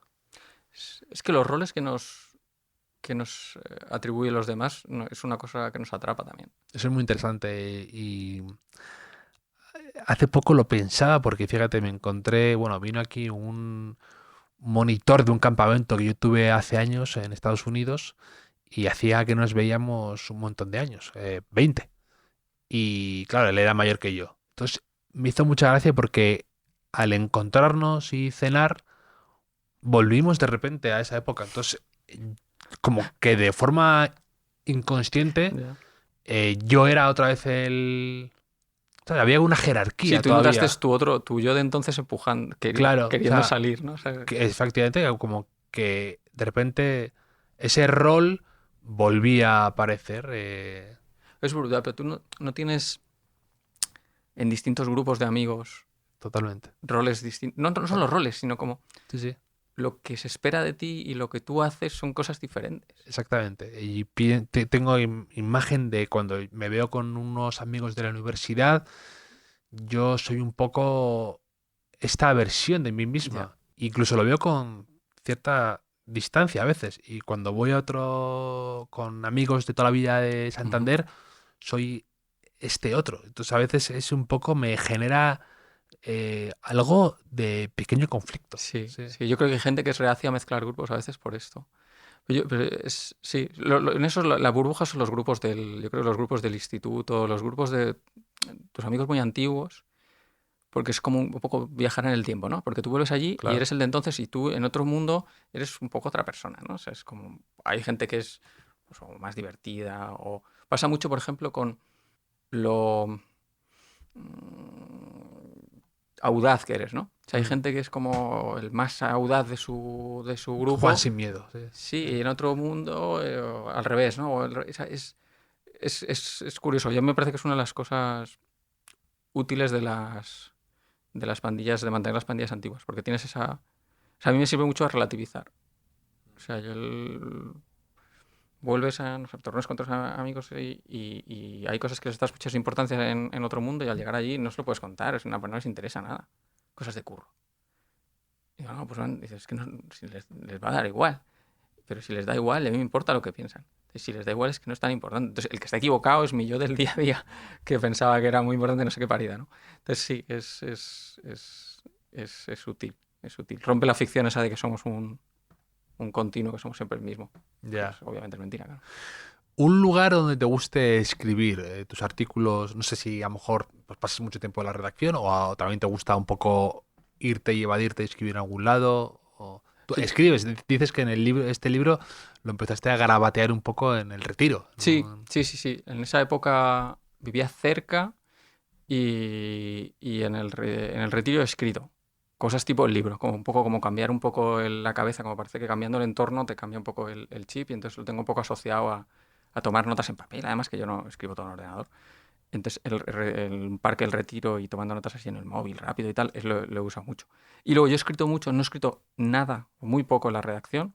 Me parece increíble la redacción como concepto, un sitio ruidoso donde la gente está haciendo trabajo intelectual. O sea, me parece que es una herencia que habría que exterminar. O sea, no lo entiendo. O sea, los periodistas, digamos, de tradición, yo llegué muy tarde, les gusta y tal, pero a mí yo no lo entiendo. O sea, eso de...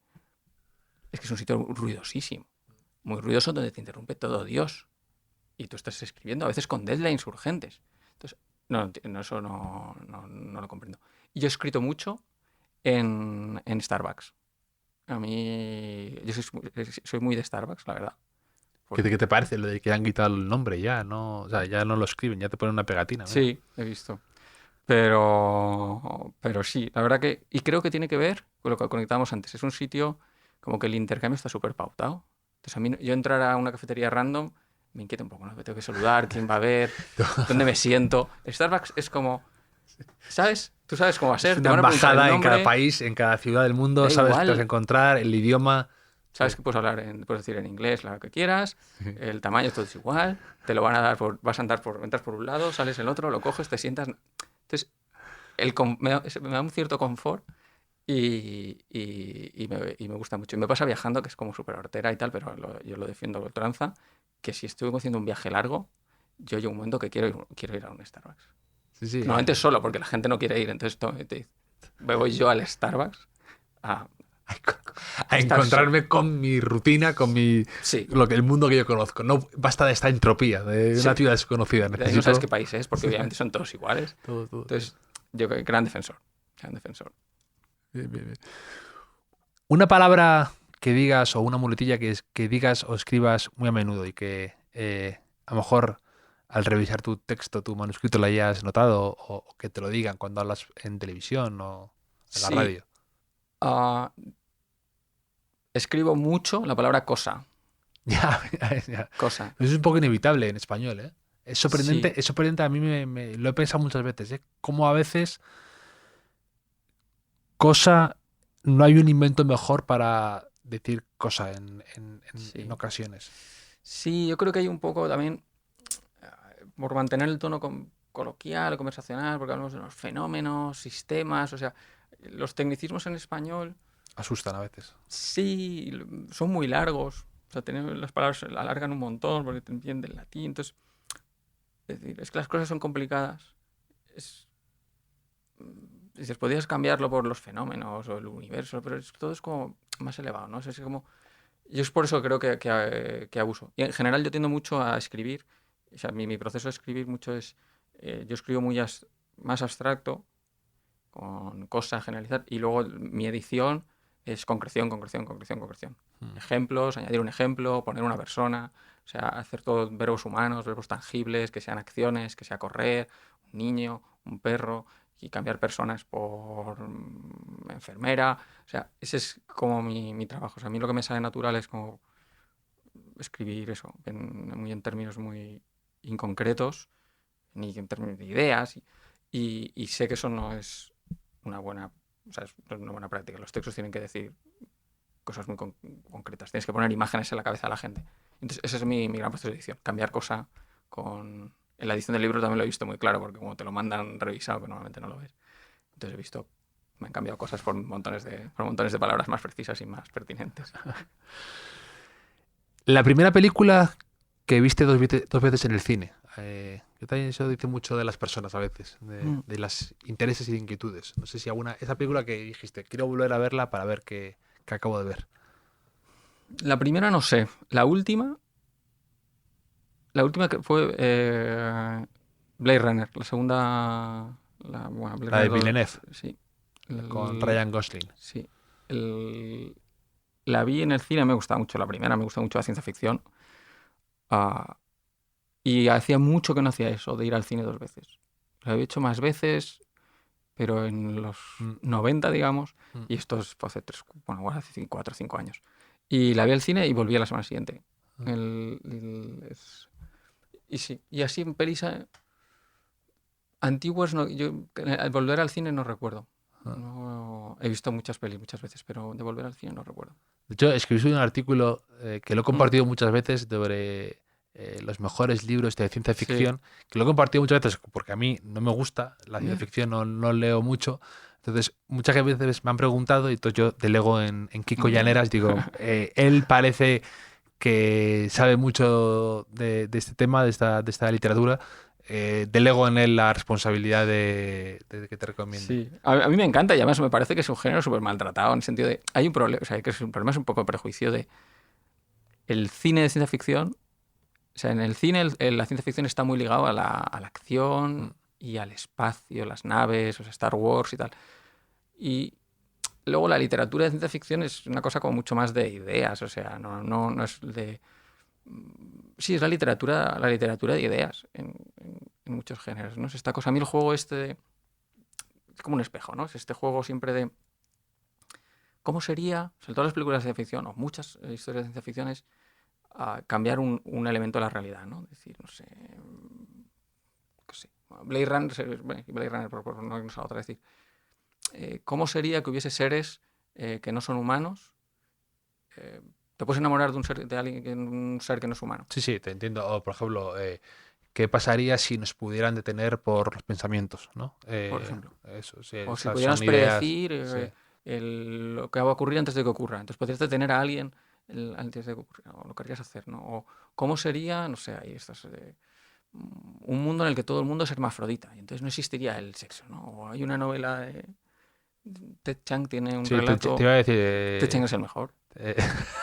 O sea, yo me leí su último libro, el de Exhalation, ¿no? Exhalation, el que, de hecho, el primer relato habla de un espejo, de una No cosa recuerdo. como de un espejo que te lleva a otro lado, a otra época, que es el de la película esta, La ¿no? llegada. De La llegada, de Arrival, de Denis Villeneuve también. Villeneuve también, es verdad.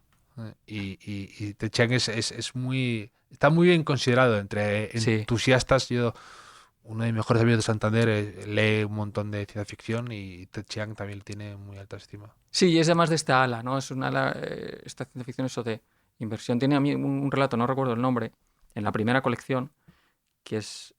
La premisa es como que han inventado una tecnología que permite, es como una operación pequeñita que te hacen, y entonces tú no percibes la belleza en la gente.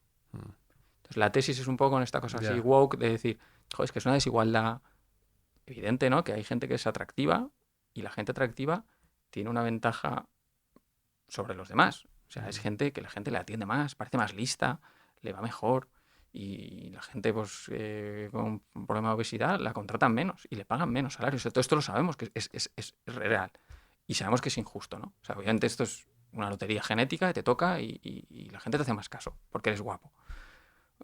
Entonces la tesis del relato es, hay esta operación y es una universidad americana, está muy bien elegido el entorno, ¿no?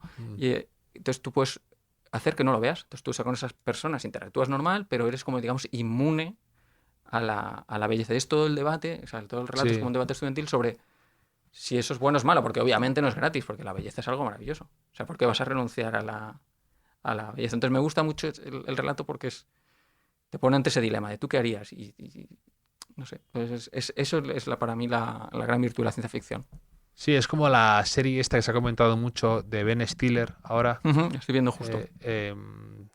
Severance, que te hace una pequeña operación también y tú puedes totalmente disociar tu Kiko del trabajo y tu Kiko personal, ¿no? Y uno no se entera de lo que hace el otro. Esa ciencia ficción también me interesa mucho porque ya no es tanto ir al espacio y demás, y ese más de las pequeñas cosas. O la película esta famosa de Olvídate de mí, ¿no? ¿Qué pasaría si te pudieran borrar un mal recuerdo de tu vida? Que está relacionado. ¿Lo querrías hacer? Sí. Sí, podrías tener. Con los recuerdos han hecho. Ray Loriga tiene una novela también sobre. Creo que recordar, la leí hace mucho tiempo, pero una droga. Está como futurística para borrar recuerdos. Tokio ya no nos quiere. Sí, creo que sí, efectivamente. Y esos juegos son los que a mí me parece que el género es más fértil. Porque te está hablando sobre la vida, sobre los recuerdos, sobre qué pierdes cuando pierdes un recuerdo amargo. ¿Compensa o no compensa? ¿Lo harías o no lo harías? En Severance es brutal en eso. Es la premisa esa de tu yo del trabajo y tu yo de la casa. Claro, nuestro mundo no están tan disociados como en la serie, pero en el fondo te está diciendo, ¿por qué eres dos personas? O sea, ¿por qué no eres la misma persona? ¿Por qué el trabajo es como un mundo tan separado de tu vida? ¿Un último viaje que hayas hecho que te haya gustado o un viaje que tengas pensado y que te apetezca mucho? Soy muy mal viajero. No, ya te he visto. Soy muy mal viajero. Buscando tu refugio en un Starbucks. Sí, la verdad que soy muy mal viajero. He visto que salir de tu zona que dominas te puede... Con la edad, además. O sea, porque sí, que con la edad me he hecho mal viajero. No sé exactamente por qué. Luego siempre. Yo creo que siempre todos, ¿no? Todos, sí, ¿no? Todos nos vamos convirtiendo en eso que... Sí, que a veces no querías, ¿no? Un poco en ese padre que se pone nervioso antes de un viaje, que ahora hay mucho de eso en TikTok y tal, que lo estoy viendo, lo llevan los padres de aeropuerto, ¿no? Que están alteradísimos, que tienen que ir 3 horas antes, que están en una misión, que es la de llegar. Que salga todo bien. Es que eso es muy jodido. Yo creo que es una cosa a mí me da pánico eso, porque lo asocio mucho con la edad. Yo tengo la sensación que la gente, cuando pierdes ciertas facultades, te pones en un modo, digamos, protección, conservar. Quiere...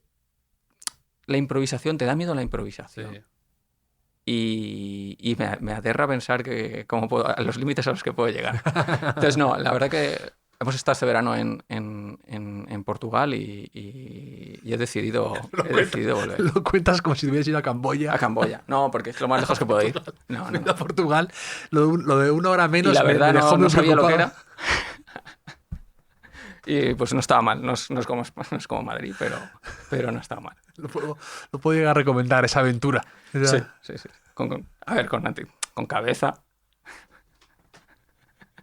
Pero con cabeza se puede ir. Una posesión preciada que tengas, algo material que quizá a ojos de un tercero no tenga un valor desproporcionado, pero para ti lo conservas con un cariño o con un celo especial. Estoy en contra de las cosas en general, con eso me afana salvo coleccionista. escribirlas, Sí, cosas. pero es que las escribo. Pero las posesiones, o sea, tengo muy pocas. Intento no tener nada. Luego me he entregado a tener cosas, pero he sido muy feliz en no teniendo cosas. Un ¿Sabes? poco Esta a los cosa... Steve Jobs, el anuncio ese de Sí, Thingless, mi ¿no? sueño. Un poco... O sea, esa cosa de sale esta foto del Steve Jobs Sí. arrodillado con una lámpara, Sí. solo tiene una lámpara espartano. y tal. Bueno, Es a mí minimalista. eso de la vivir en una habitación y tener... De hecho, es lo que más me gusta de viajar o de las vacaciones, que es como te vas de tu casa, Te vas a un desprendes sitio, de todas tus historias. el universo lo has acotado mucho, ¿no? Es como, dices, voy a leer y solo tienes un libro. Ya. No tienes que elegir qué libro vas a leer, ¿no? Es O interesante. en la tele tal, o te has traído algo, no sé. Es como puedes o salir a pasear o no puedes quedar con nadie, no puedes decir voy a llamar a... No, porque estáis con la gente con la que vas. Entonces, ese universo reducido me gusta. Entonces, tengo pocas posesiones como estimadas. Cosas que conservo, Las chapas de los refrescos no, te desprendiste de no, ellas, ¿no? no. Tengo una pluma que conservo hace mucho, pero creo que ya estoy en la fase esa de que la conservo porque la tengo hace mucho. Pero realmente No te da felicidad, no la como diría uso. Marie Kondo. No, la verdad que no, no. Yo hice uno de mis grandes méritos. Yo me mudé a Madrid.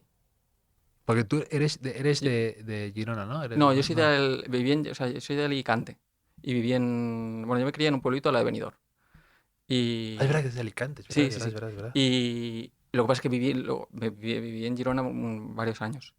Y a Girona me mudé, viví en Valencia unos años. Bueno, me mudé a Girona en coche. O sea, es como cargué el coche y me instalé o sea, me cabía todo en el coche. Y me fui a Girona. Estuve 3 4 años. Y de Girona me mudé aquí a Madrid en el AVE. O sea, ya no tenía el coche, me cabía todo en una maleta. O sea, hice una mudanza en todo lo que tenía en Girona, me lo pude traer aquí en coche. Y es como una de mis... Ahora ya no podría, obviamente, porque me he hecho mayor. Pero sí, esa es mi relación con los objetos Me y gusta, me no cosas. gusta. Un mentor que te abriera camino en alguna faceta de tu vida, en la universidad, en la ingeniería, en los datos, en el periodismo, en escribir. Alguien que te haya echado una mano y que ahora con perspectiva dijeras, en la jungla No, logró con el machete irme abriendo paso. Y a lo mejor no lo valoré tanto en su momento, no me di cuenta, no. pero me hizo el caminito. Mucha gente, o sea, obviamente mucha gente, vaya eso por delante. Pero luego gente que fue importante para que yo dejase la universidad y me decidiese que iba a escribir o que iba a ser periodista. O sea, probablemente una persona muy importante fue Eduardo Suárez, que era mi editor bueno, él iba a lanzar El Español. Mm, Entonces Eduardo, ya tenía más editores, gente que me ha empujado, pero era el que me empujó claramente a pedirme cosas. Y más cosas de las que sí, yo me sentía como del todo cómodo ya. haciendo. Ya. Entonces eso fue muy útil. Luego, Mar de Jotdown también me hizo un poco ese papel, porque me escribía, me decía, yo hacía cosas de datos y tal, pero enseguida ya con Jotdown hacía otro tipo de cosas y me pedía ya, hazme alguna de esas cosas moñas que haces tú. Entonces, eso era muy útil porque ella lo decía así como para picarme y tal. Caldosa, te diría, que además Sí, eso sí, lo sí, pero decía. quería, no, quería eso. Para mí era cursi, pero entonces eso también porque si no, digamos, si no me hubiese empujado eso, no hubiese escrito nada de eso.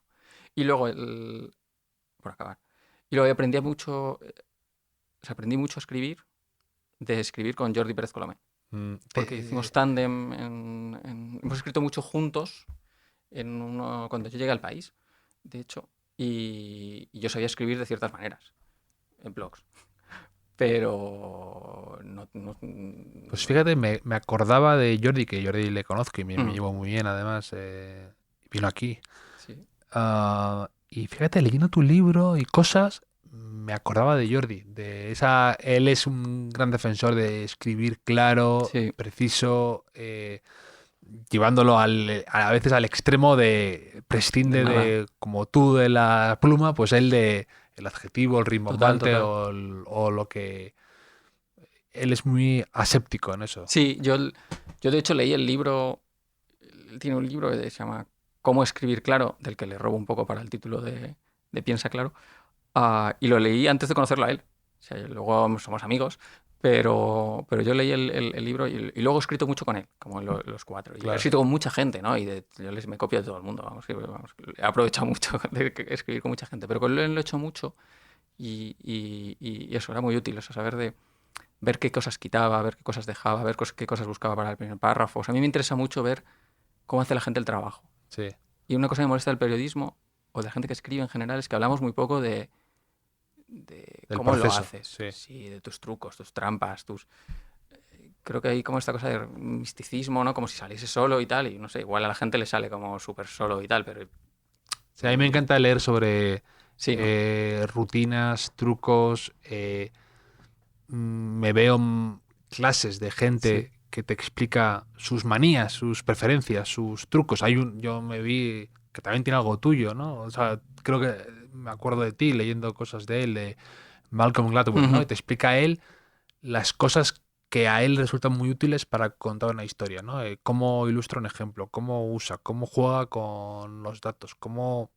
Y solo que luego lo aplicarás o no, te dará más o menos igual, pero lo que dices tú, que Sí. alguien abra su caja de herramientas y te diga cómo O las usa, es es que interesante. escoges unos atajos brutales. O sea, hay una conversación buenísima de Michael Lewis y Gladwell, que hablan, no sé, es en el podcast de uno de los dos. Sí, bueno, Bueno, es que está dentro de Pushkin sí, los dos están en el mismo Studios, grupo, ¿no? claro, está, o sea, lo montó Gladwell y un poco Against the Rules, creo que se llama, es Ajá. el podcast de Michael Lewis ahí. Pues en algún acto de promoción de alguna de esas dos cosas, Mm, ellos hablan los sí, dos y hablan de cómo escriben, ¿no? Y bueno, era súper interesante porque los dos es gente talentosísima, pero escriben con trucos distintos, ¿no? Y un poco por ejemplo, una cosa que ellos acuerdan es como Gladwell dice, joder, yo lo primero que tengo es como ideas, porque escribe sobre ideas, de, no sé, las modas o de cómo ser excepcional o por qué, no sé, lo que sea, ¿no? sí, que todo lo hace muy bien. Hay uno que me gusta, el de por qué hay 700 tipos de mostaza y en cambio hay un tipo de ketchup, ¿no? Entonces él dice Sí, como los hábitos, como a veces somos de... eh, sticks. Entonces, dice, no, yo tengo las ideas estas y luego busco, me cuesta encontrar como personas. mm, Y Michael Lewis dice, yo hago justo al revés. O sea, yo mi proceso de escribir un libro es encontrar una persona. Que es verdad que luego lees los libros de Michael Lewis y son todos iguales. Y es como, hay un grupo de gente, no sé, se escribió Moneyball, ¿no? mm, Pero el patrón es todos iguales. Como hay un grupo de gente que son los frikis y sí. nadie les hace caso. Y son nadie. Y entonces hay gente que piensa que tiene razón y está muy seguros de sí mismo. Y entonces llegan los frikis que eran unos raritos y que nadie sabe muy bien lo que hacían y en realidad al final tienen razón y ganan y cambian el béisbol. Mm. Pero este mismo lo Sí, ha o el escrito. de Big Short, ¿no? También era un poco Sí, así, ¿no? De los cuatro tarados, y cada uno era también más nada. peculiar, que en la crisis lograron salir Que saben que va al a otro lado. quebrar, ¿no? Que va a quebrar Sí, el sistema, o sea, que la vivienda va a bajar y sí, los fondos basura eran basura. Y entonces los únicos que lo ven. sí. Tiene el de la Poker's escritora Face también. Poker Face. Ese es el primero autobiográfico que casi hace él del Sí, personaje. sí, Porque cuando estaban Salomon Brothers y todo esto, es, sí. es buenísimo también ese. Sí. Y luego el de, tú lo dices aquí muchas veces, el de Deshaciendo Errores, ¿no? Que Sí. habla de Kahneman y Que son unos psicólogos Tversky. que eran unos raros y tal, pero Sí, cambiaron la economía. sí, Es como el patrón. Lo de Michael Lewis es brutal. Todos los libros, todos los que mencionas son todos buenísimos, la verdad. Y es interesante escucharles hablar porque entiendes cosas. Por ejemplo, Michael Lewis entiendes que es un tío muy divertido y muy sociable, o sea, carismático. Entonces sí. entiendes que sea bueno sacándole cosas a la gente. Porque es de esa gente que la llevas allí, la pones a hablar con Kahneman o con quien sea, y compadrea y no sé qué y tal, y luego se va a tu espalda, se va y lo escribe todo, ¿no?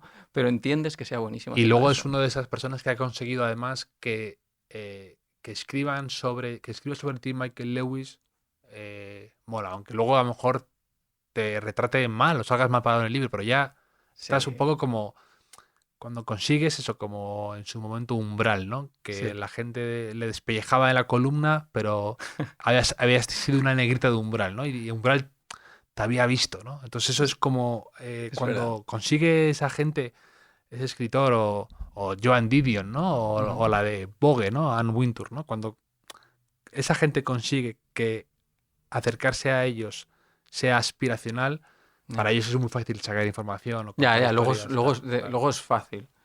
Sí, Michael Lewis también dice cosas, de esas cosas que también te enfadan un poco, porque con esta gente que tiene un talento brutal, En parte dices, Estados Unidos tiene un montón de recursos, es que allí pasa todo. No, En Estados Unidos pasa Michael todo. Lewis, leí lo que le pagaban por palabra escrita en Vanity Fair, que es donde escribo yo, y era, claro, Claro. astronómico. Entonces digo, no puedo creer que estemos en la misma plantilla, a lo mejor de un Excel con DNS internacional, y que él esté arriba y yo esté abajo. Tal. Sí. Claro, pero entonces todo eso es verdad, obviamente, y luego para, no sé, pues lleva a la gente a la NBA a ver partidos para Sí. hacer amigos y dices, joder, y pagar las entradas aquí a otro para hablar con él. Pero luego al mismo tiempo dice, sí, pero bueno, yo los libros que he escrito cuando me mudé, creo que vivía en Nueva York, se mudaron a San Francisco porque querían algo más tranquilo, no me acuerdo, y todos los libros los he hecho que se pueda ir en coche. Porque con mi mujer tenía un poco este pacto y tal, de no viajar por curro y tal, y entonces desde no sé qué novela, desde qué libro, y empieza a decir, pues el del Moneyball son los Oakland no sé qué, que está aquí al lado. Kahneman es vecino mío, vive a no sé qué, y de golpe dices, me cago en... Entonces yo pensaba que tenía todo un país Sí, sí, sí, sí. y el cabrón ha encontrado estas historiones cerca de casa y pensé, joder, a lo mejor en Madrid hay cosas y lo que pasa es que no hemos escarbado suficiente. No, eso es un mérito tremendo y esos son gente muy buena y consigue a veces... Son historiones, pero también ellos Sí. consiguen que sean historiones, porque encuentran el hilo común o encuentran el Sí. patrón para paquetizarlo en un libro, ¿no? Sí, no, es... O sea, lo de Malcolm Gladwell, que lo de los outliers, ¿no? Lo de los fuera de serie, ¿no? De lo de que él dice que para ser un fuera de serie en algo, la regla de las 10.000 horas. 10.000 horas. Eso probablemente no sea verdad, probablemente no sea tal, pero es verdad que la gente lo cita continuamente y tiene mérito que años después la gente siga hablando de eso, Sí. aunque probablemente sea la cosa más que él estará harto de que le recuerden eso, pero el Sí. conseguir plantar esa semilla en tu cabeza y que tú estés a favor o en contra, o que tú creas que eso tiene verdad o no, o que es algo muy generalista, pero ya conseguir eso Sí. es un efecto potente. Sí, es como... Y sabes esta cosa de...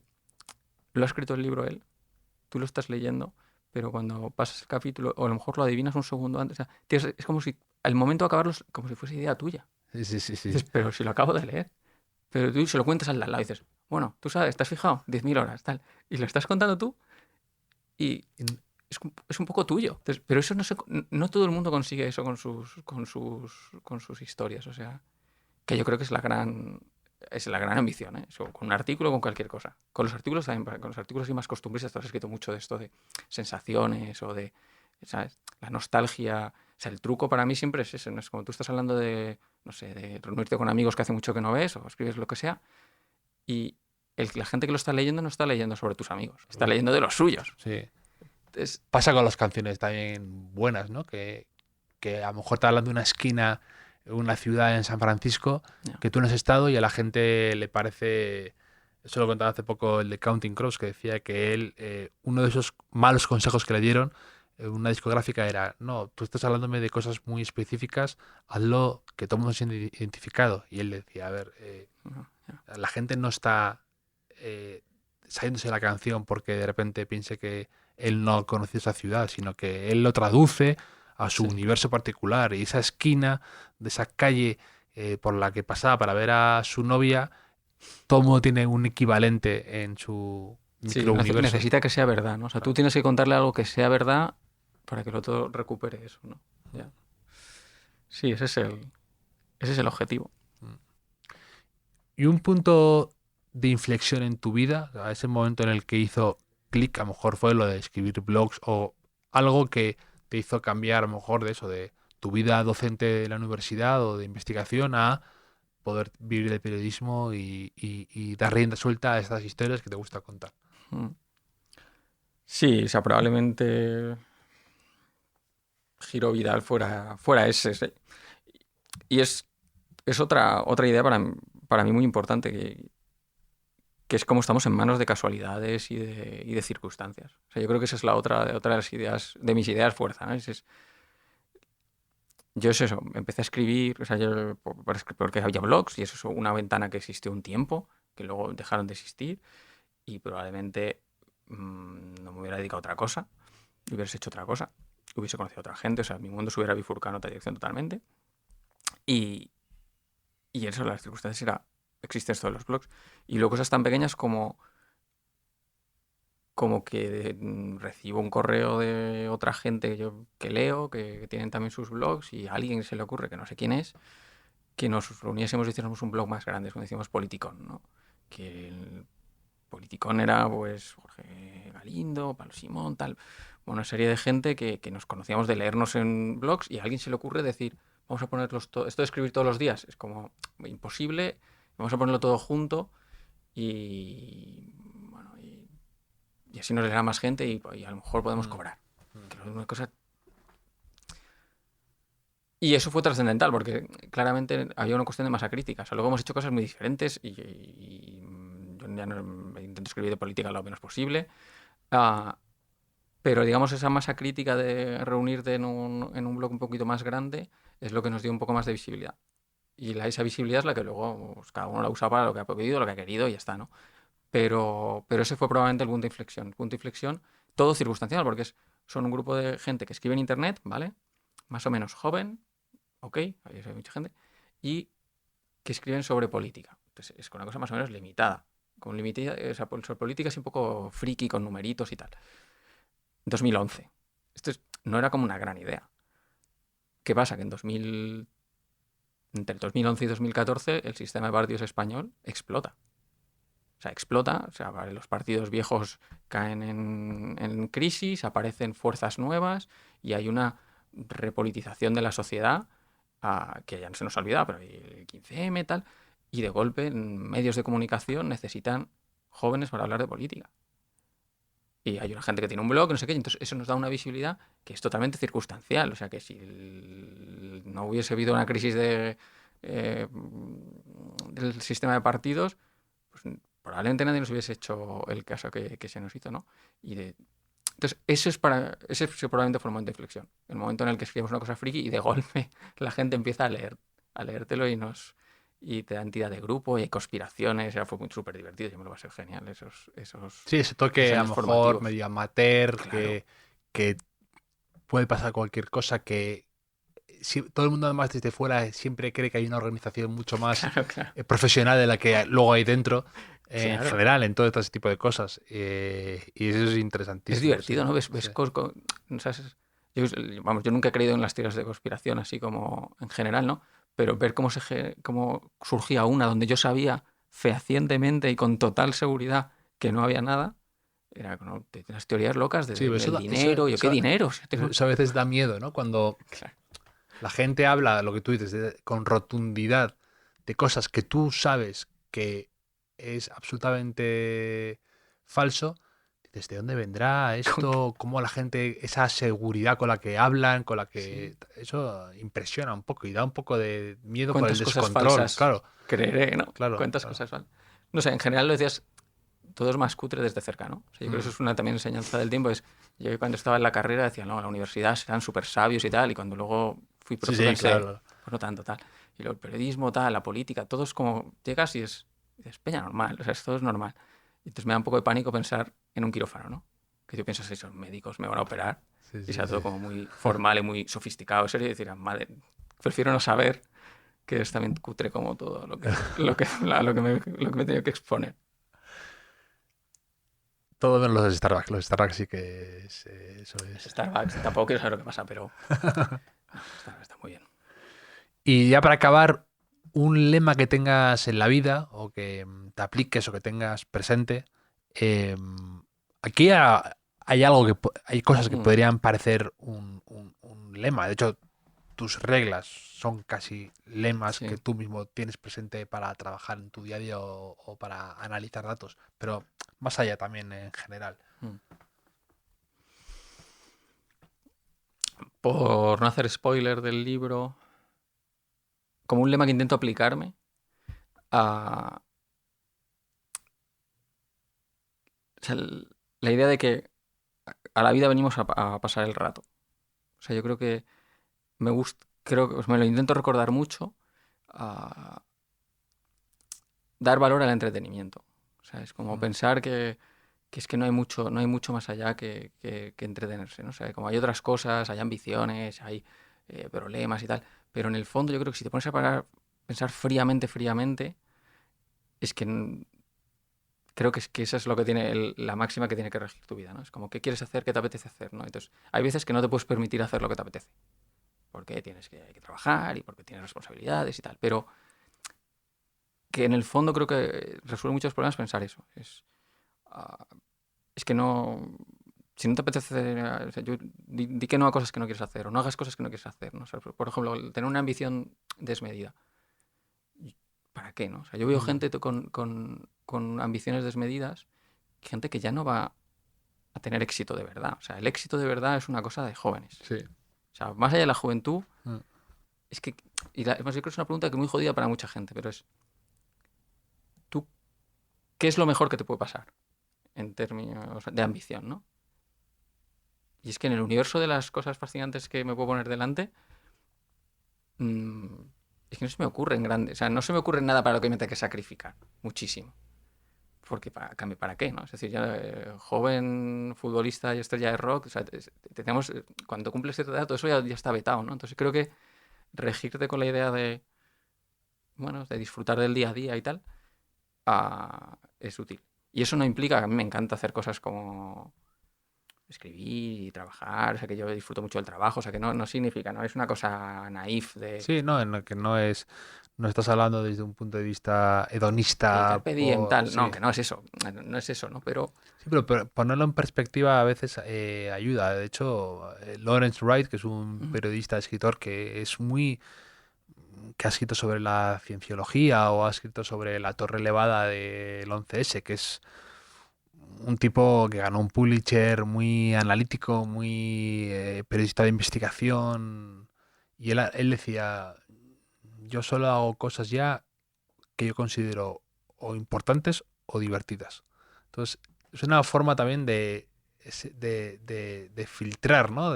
sí. Que no es efectivamente, habrá cosas que tienes que hacer, compromisos, como hacemos todos, como proponerlo en la balanza, ¿no? También esa escena de La gran belleza, ¿no? También que se va y dice, yo ya solo hago cosas a esta edad, ya con el fracaso, hablo con la autoridad del fracaso, diría Fitzgerald, de decir, ya a esta edad hago cosas que a mí me diviertan. Y ya está, y no tengo tiempo para perderlo en estupideces o en ego trips. Sí, sobre todo para los egotipos, es que veo luego, y todos, ves gente muy jodida. Mm. O sea, ves gente que ha sido cosas o es que no va a poder recuperar. Entonces, si decides, yo también valoro estas misiones quijotescas por lo importante, ¿no? Entonces, o sea, me gusta la gente, los novelistas que escriben para trascender. Mm. O sea, eso me parece loable, pero creo que es gente que se va a disfrutar del proceso también. O sea, Bueno, eso lo contaba Javier Marías, ¿no? Lo de que ha recientemente fallecido, que decía, ¿por qué escribes esa máquina de escribir si es mucho más tedioso y mucho más lento? Y él decía, a mí es que me gusta sentir que estoy escribiendo, ¿no? Entonces tiene algo de eso. el tacto. O sea, ¿no? Y el proceso, disfrutar a veces el proceso de hacer algo. Es que, joder, o tienes un ego muy, muy grande, si no disfrutas el proceso, también lanzarte a la cosa, a la apuesta de trascender en determinadas actividades. O sea, yo mi trabajo, esa ambición no existe porque el periodismo es efímero. O sea, yo escribo y desaparece. O sea, no tiene sentido nada de lo que escribes después. O sea, que no me supone... O sea, no es mi problema ese problema, ¿no? Pero sí creo que aceptar eso, que hay que entretenerse y entretener, que eso sí me toca más, es importante. Por eso también me parece que en periodismo es una cosa que hemos perdido un poco. O sea, yo creo que hay que escribir cosas que la gente quiera leer y que hay que escribir para entretener al lector. Y que eso es valioso. O sea, a mí no me parece nada... Desdeñable, sí, estoy muy de acuerdo. No, estoy muy de acuerdo. Estoy muy de acuerdo que hay un ejercicio mental de respeto al lector de, evidentemente, sin caer en prácticas de clickbait y de jugar con la confianza que te deposita en ti, pero sí de hacer el esfuerzo de cómo le puedo contar esto de una forma atractiva, diferente, cómo le puedo atrapar, cómo puedo seducirle, ¿no? Eso es interesante. Tú, si a alguien le hace gracia lo que has escrito, joder, es de lo mejor que hay, ¿no? Es De lo como, mejor, de lo mejor. O sea, ¿no? de lo mejor. Joder, tío. Pero porque, ¿cómo no? Y además, ¿cómo no va a ser valioso? No, Es que por no entiendo supuesto, la por lógica de que supuesto. no. O entretenido, alguien que alguien tenga que parar el libro y que decirle, no sé qué, bueno, mira, y lo cuente otra persona, ¿no? O sea, esa cosa de que algo sea. Entonces, en periodismo, que contamos cosas importantes, creo que eso, que hemos abandonado eso demasiado.